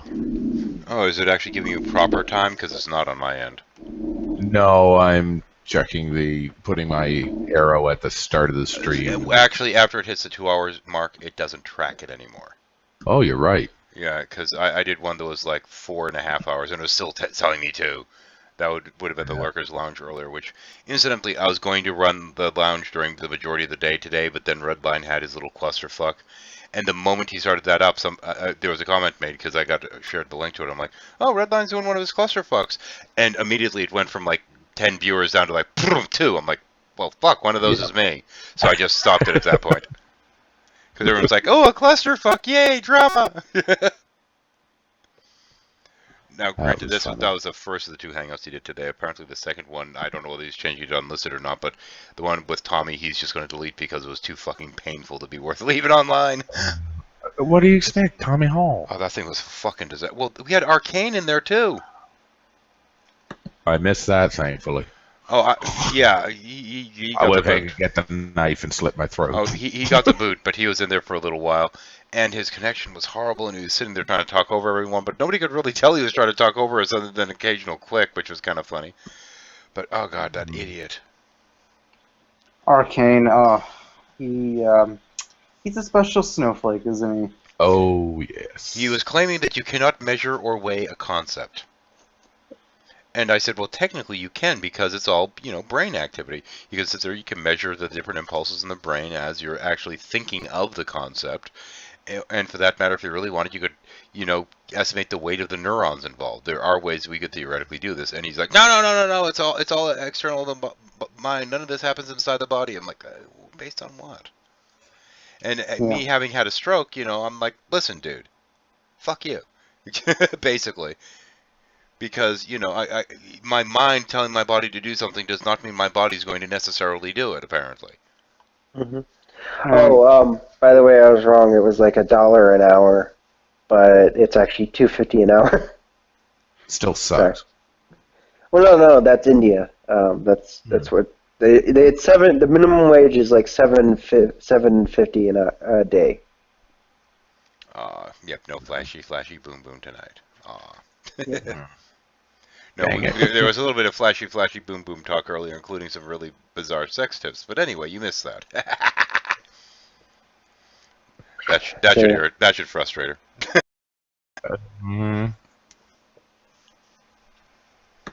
Of course, Fritten came in just toward the tail end of that, and I think we alarmed the poor boy. Yep. And I think Wolf has crashed out because he's usually not this quiet. And I will take that as quiet confirmation. But Yep. yeah, Redline's actually been incommunicado for quite some time, as has Wolf at this point. So I think we're technically down to 3 like actually active people in here. Yep. Yes. Incidentally, apparently Strawman would like to continue at some point. Prudent. I might want to sit in and listen to that one. Are you volunteering to moderate? Yeah, well, no. No, actually. The whole libertarian thing annoys the piss out of me. Me too, just saying. Especially when it's Jeff. Oh gosh, I booted him from that hangout we were in earlier because he just being in a. Now the thing is, you can be kind of rude to me. You can be kind of obnoxious to me, and I'll put up with you to a degree. You don't pull that shit with my wife. When she's in there and she's actually she doesn't enter into these conversations. As a general rule, she doesn't. But when she's actually sitting there and decides that she's willing to talk theology a little bit and her personal views on things, and you're going to give her snark when she's basically saying, okay, well, if I can try and remember it, and unfortunately, like I said, this wasn't recorded because the best things never fucking are. She was basically explaining, that truth... she doesn't have a problem with somebody believing something that isn't necessarily true. If it doesn't interfere with anyone's life and they're not pushing it on anyone, this kind of stuff. But, I mean, there are certain truths that are unknowable. So if it's an unknowable truth and you have a certain viewpoint of it, there's no harm in that. Sitting there and saying, no, you shouldn't believe something because you can't verify its veracity.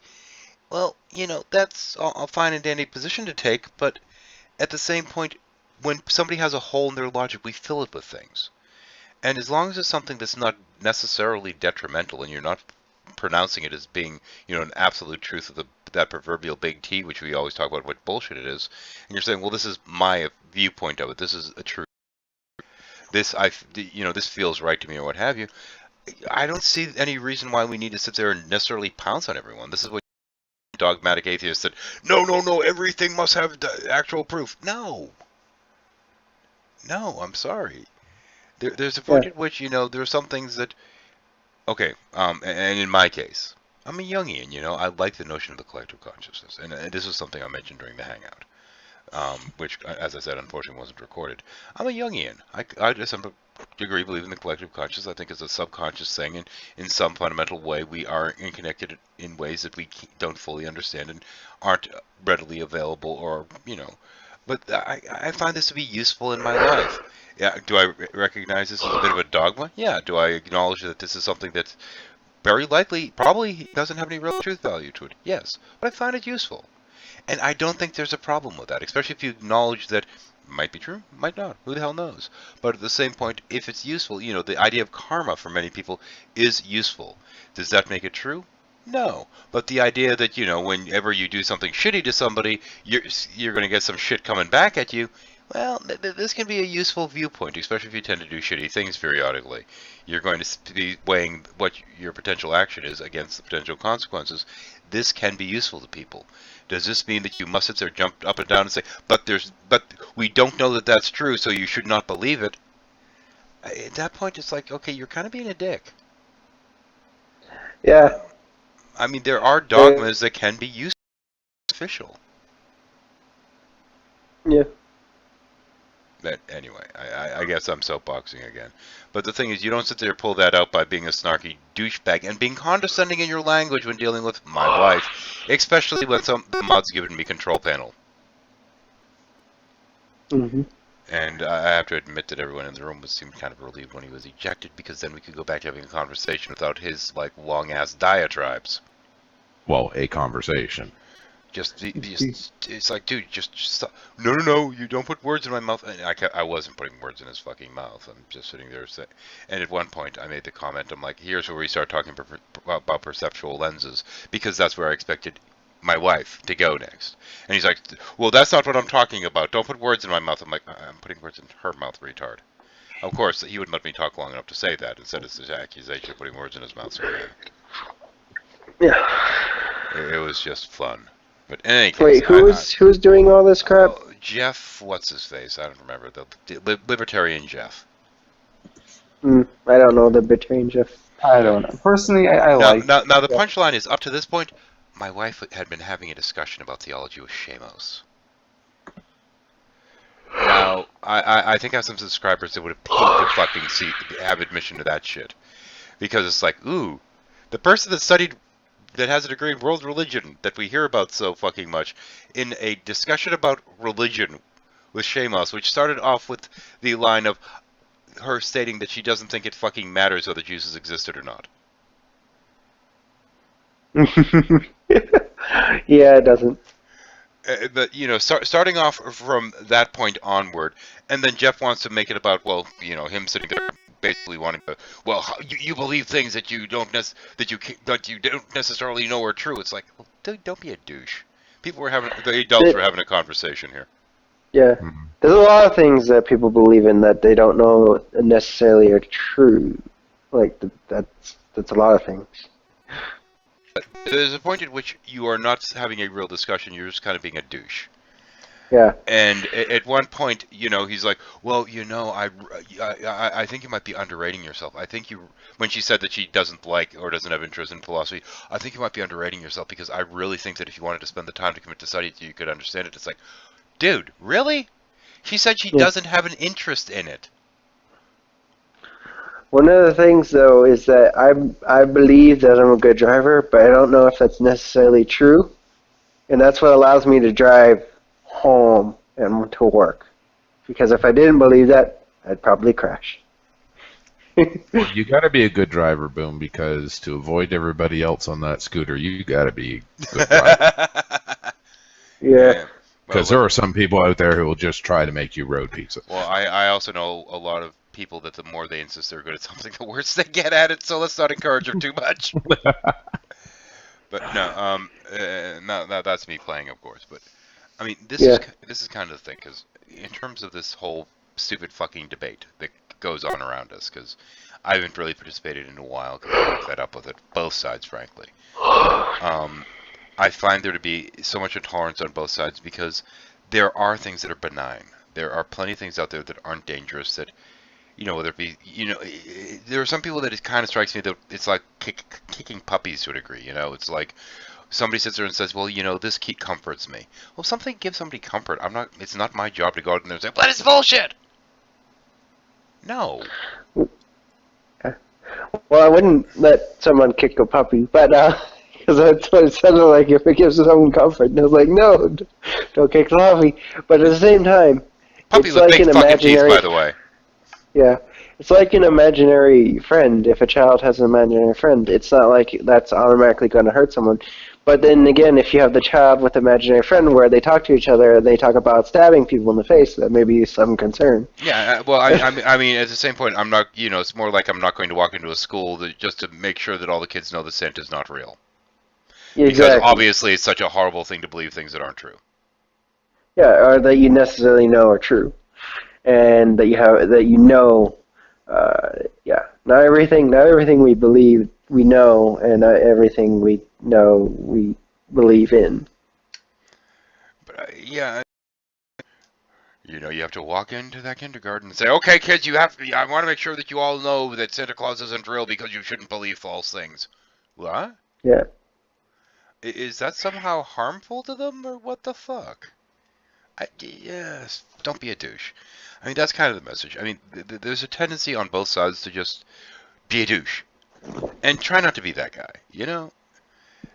This doesn't mean that you have to, like, give away the farm and say, okay, fine, I will, you know, accept everything you say blindly, or that, you know, some of your more disruptive views are, you know, fully acceptable. No, that's the thing, you know, challenge the shit that's worth challenging. But there are some things that it's like, you know, if that gives you warm at night, fine, just... And this is why I often I'll sit there and I'll go after the woo hucksters and I'll go after very different religions and this and that. But when I say things like, you know, I'm usually pretty good with the Wiccans, and why is that? Because one of the cornerstones of their viewpoint is, if it harm none, do as thou will.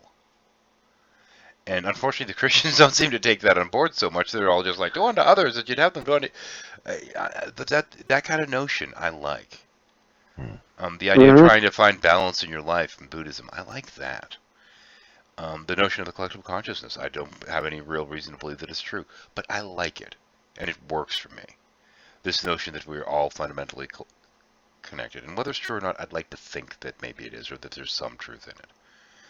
And I'm okay with that. Now, the problem is you have people that take this notion and go full fucking woo bullshit and claim that we are all consciously connected in some meaningful way, that, you know, we could all, you know, communicate telepathically for a high enough vibration or some other horseshit. No, that stuff's just shit. But the notion that on some fundamental level we're all brothers, we're all one, I like that. As long as you don't go full retard with it and start adding all this extra bullshit onto it, I don't find it harmful. Well, technically, we are all one, brothers and sisters, because we're all human.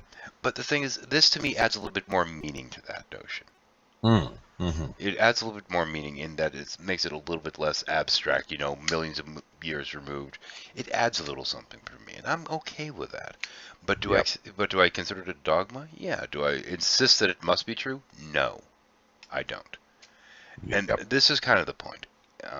And I know I'm going on and on. Probably nobody gives a shit at this point.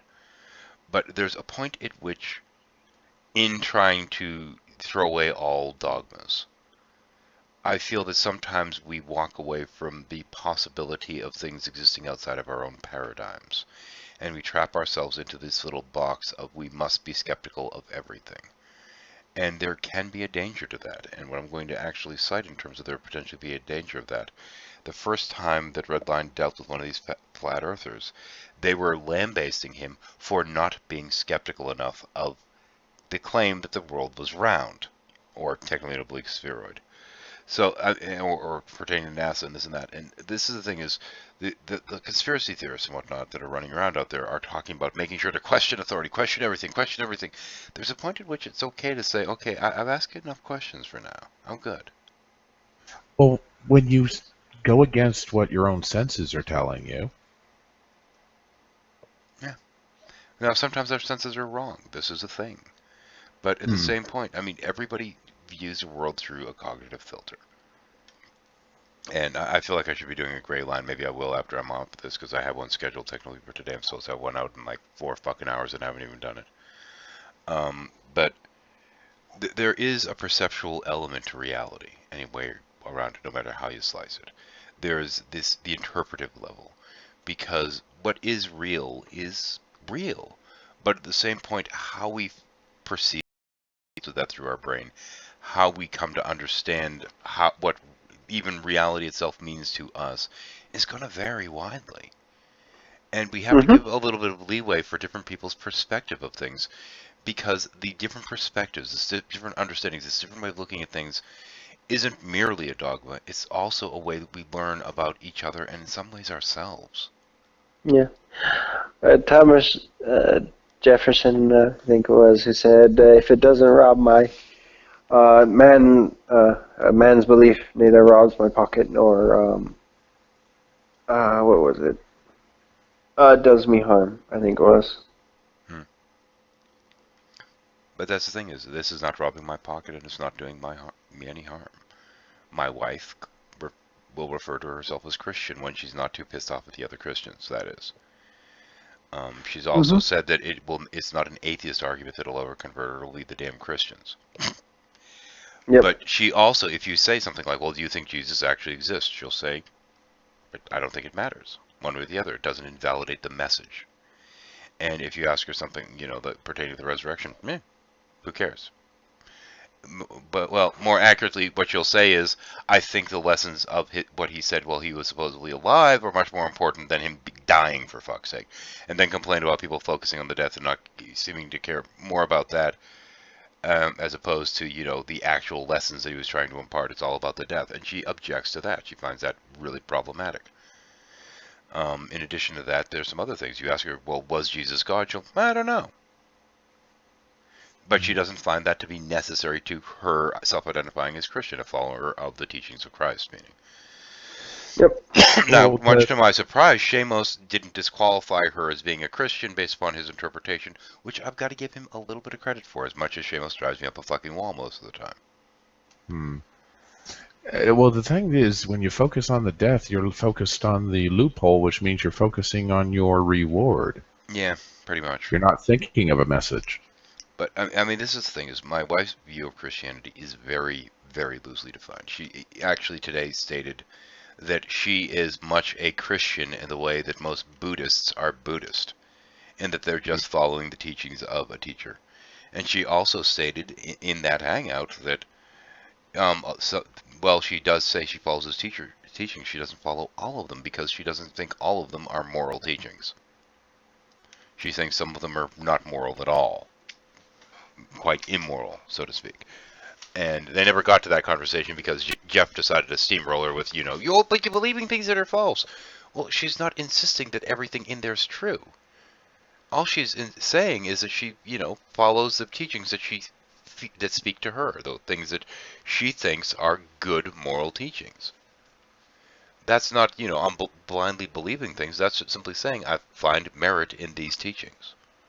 And that could not click with him. He was so stuck with this notion of atheism, Bible false, religion false, instead of saying, okay, well, there are some teachings in here that she finds merit in. And realizing that that's really what was being said.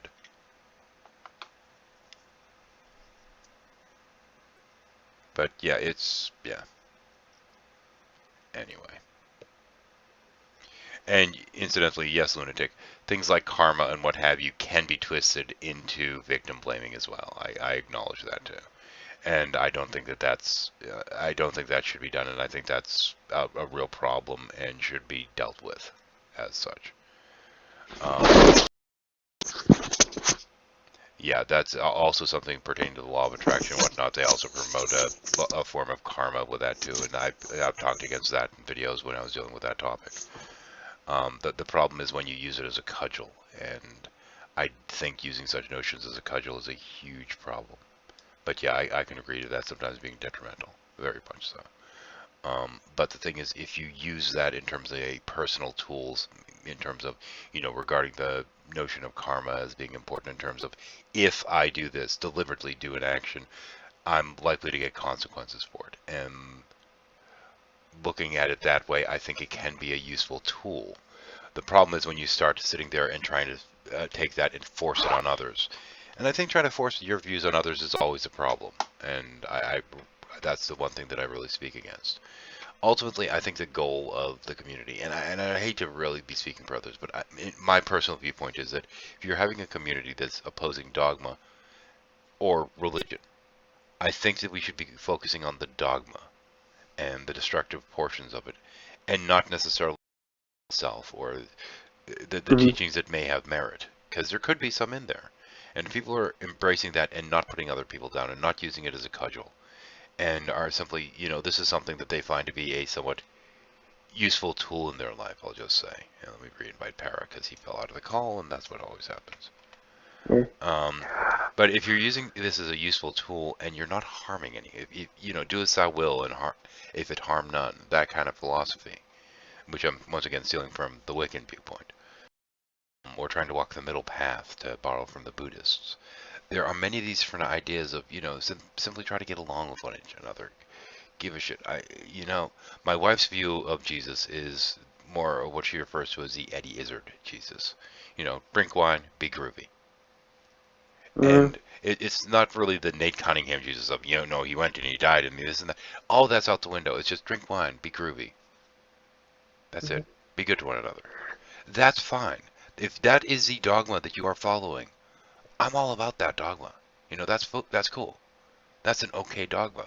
The problem is when your dogma starts saying things like, you must believe this, you must believe that, this person must be God, and you have to believe this, and if you don't believe this, you're going to burn, and there's going to be fire, and there's going to be gnashing of teeth.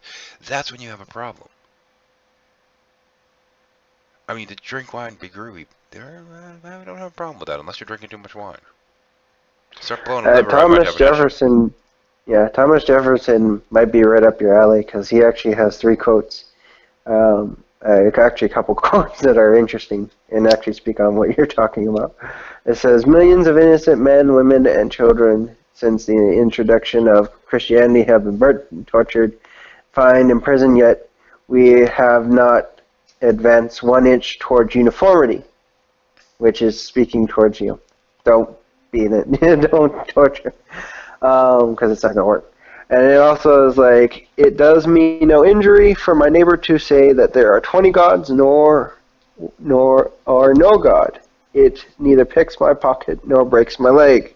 Yeah, that's the quote. And it says, it's a good quote. Yeah, and it is what is it men cannot be made to believe? Well, I mean, Jefferson also went through and took all the supernatural crap out of the Bible. Yeah, and that Bible is actually a really good read. I have read it. But I'm sure there's other things that were probably left out too, because I believe he took out some of the more quote-unquote questionable, in his opinion, that is, teachings. Mm-hmm. So some of the things that he didn't find moral, he probably took out as well. I understand it's a very small book. We're planning on getting a copy. I haven't read it yet. Yeah. Audible has a copy. Yeah, it's also a PDF file. It's on our Amazon list. We're planning on getting it, but yeah, it's just on the list at the moment, and I don't know that I want to bother getting a PDF and what have you. I like the fact that it's a thing and it's out there, and frankly on Amazon you can get it fairly cheap, and I'd rather have it something I can hold on to. I kind of like that with books. Yeah. And frankly, it's easier for me to read an actual book than, Kindle screen or whatever. Yeah. Granted, we also our thing's the Nook, not the Kindle, but anyway. Yeah. We have tablets. But here's the quote for to your wife is that question with the boldness even the existence of God, because if there be one, he must approve the homage of reason more than that blindfolded fear. Hang on a second. Strawman Atheist asked a question in terms of, would you say there are any dogmas to atheism?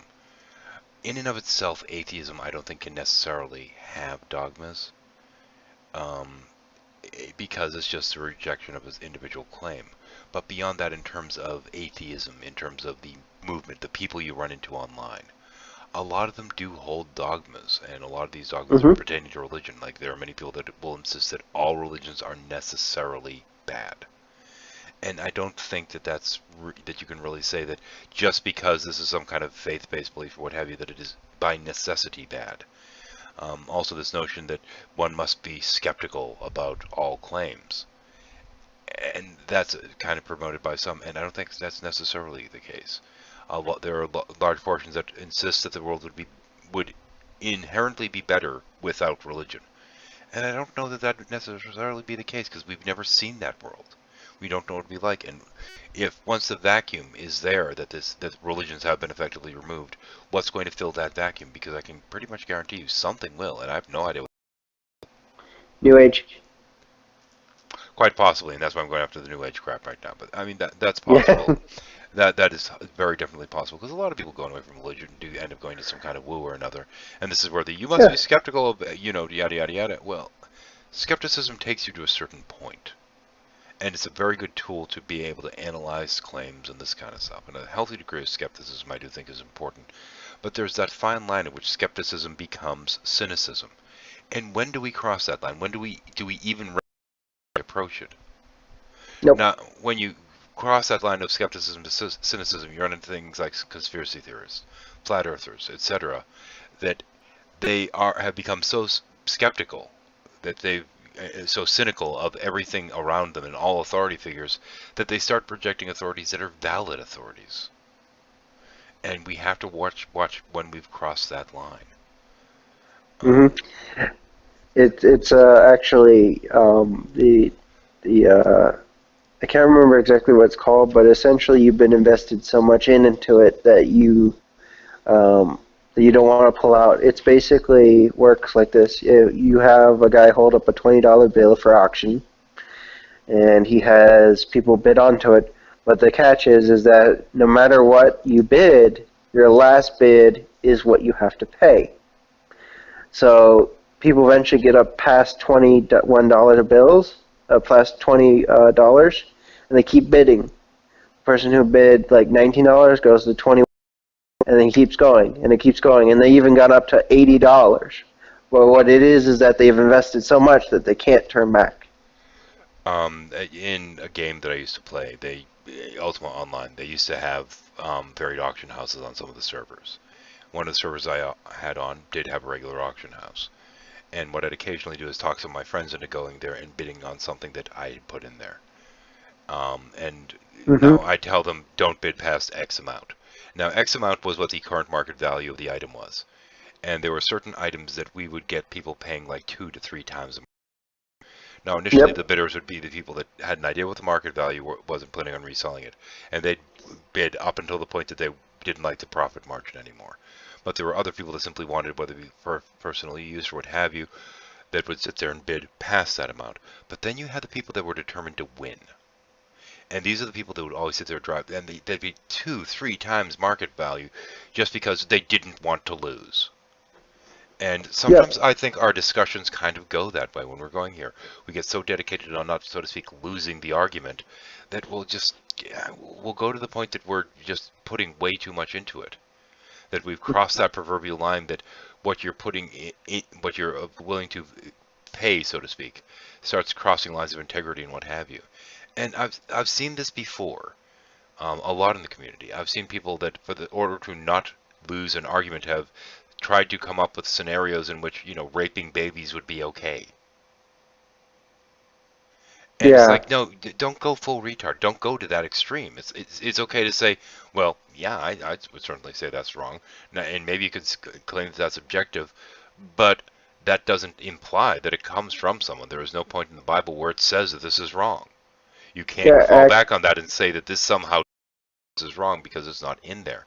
Instead of simply trying to justify something that we all would regard as being an immoral action. There's a point at which you kind of become that which you fight. Yeah. And it's so easy to cross that line. Yeah. And the thing is that you don't actually have to, you don't have to say, you have to, just because you can't answer the question of whether or not something is objectively immoral, even if you couldn't answer that question on the reason as to why, the why of it, doesn't mean that the other person's automatically right. And that's just one example of many. That was an easy example because I remember that argument being made, and I still think I've a dent in my forehead from hearing it. Yeah. Because the face palms that followed, it's like, dude, do you really have to go there? We don't need to sit there. You know, if they say, look, a rabbit hole, that does not mean you need to jump down it. Yeah. There's a lot of the people who basically what we're covering right now, a lot of people who are in the atheist community would benefit a lot from negotiation, the best deal. And because the lesson and courses, the cornerstone of these courses are basically to keep actually two things in mind, is empathy and are you doing the right thing? Give myself ethics. The lower screen there. Yeah, so being ethical and empathy. And the reason these are very important is because you are dealing with people. And if you have a underhanded tact, this becomes your reputation.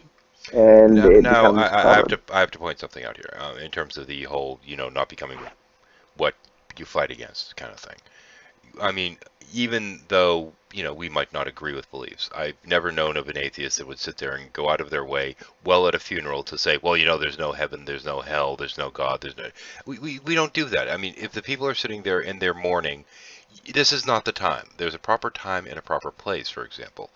Now, at the same point, I've gone to funerals where you'll have that damn preacher that'll stand up there and basically say, well, you know, if you ever want to see them again, meaning in the afterlife, come talk to me after the service. Well, fuck you. Go take a flying fucking leap, you jackass. But we see that in them and say, you're a douche. Don't become the douche by doing the same kind of thing in the other direction. And this is kind of what I'm talking about. This isn't fucking brain surgery. There's an appropriate time, an appropriate place, and an appropriate way to present things.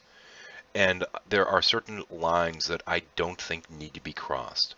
When you sit there and you're talking to somebody that may have some theological beliefs, that may have things that you don't agree with or that you think are incorrect, but they're technically on your side 95%. They're on your fucking side. Don't be a dick. There's no need for that. And I know Headless is out of here, but this is points when it comes to Dillahunty. which is that, Dillahunty will occasionally get callers of the atheist experience. And they sit there and they're being really nice and they're very liberal in their theology. And, they're 90% way towards atheism in terms of, 90% of the way towards humanism, I'll just say. More so than atheism. And they just have that one little sticking point that they're still kind of holding on. Well, this is a person that will sit there and go and agree with you most of the time. They will vote the same way you do. They, still having that cultural identity of Christian or what have you, are more likely to get to people that are a little bit more towards the other side of the discussion. And the people that they can talk to that are a little bit more on that other side of the discussion will talk to people that are a little bit closer to the middle.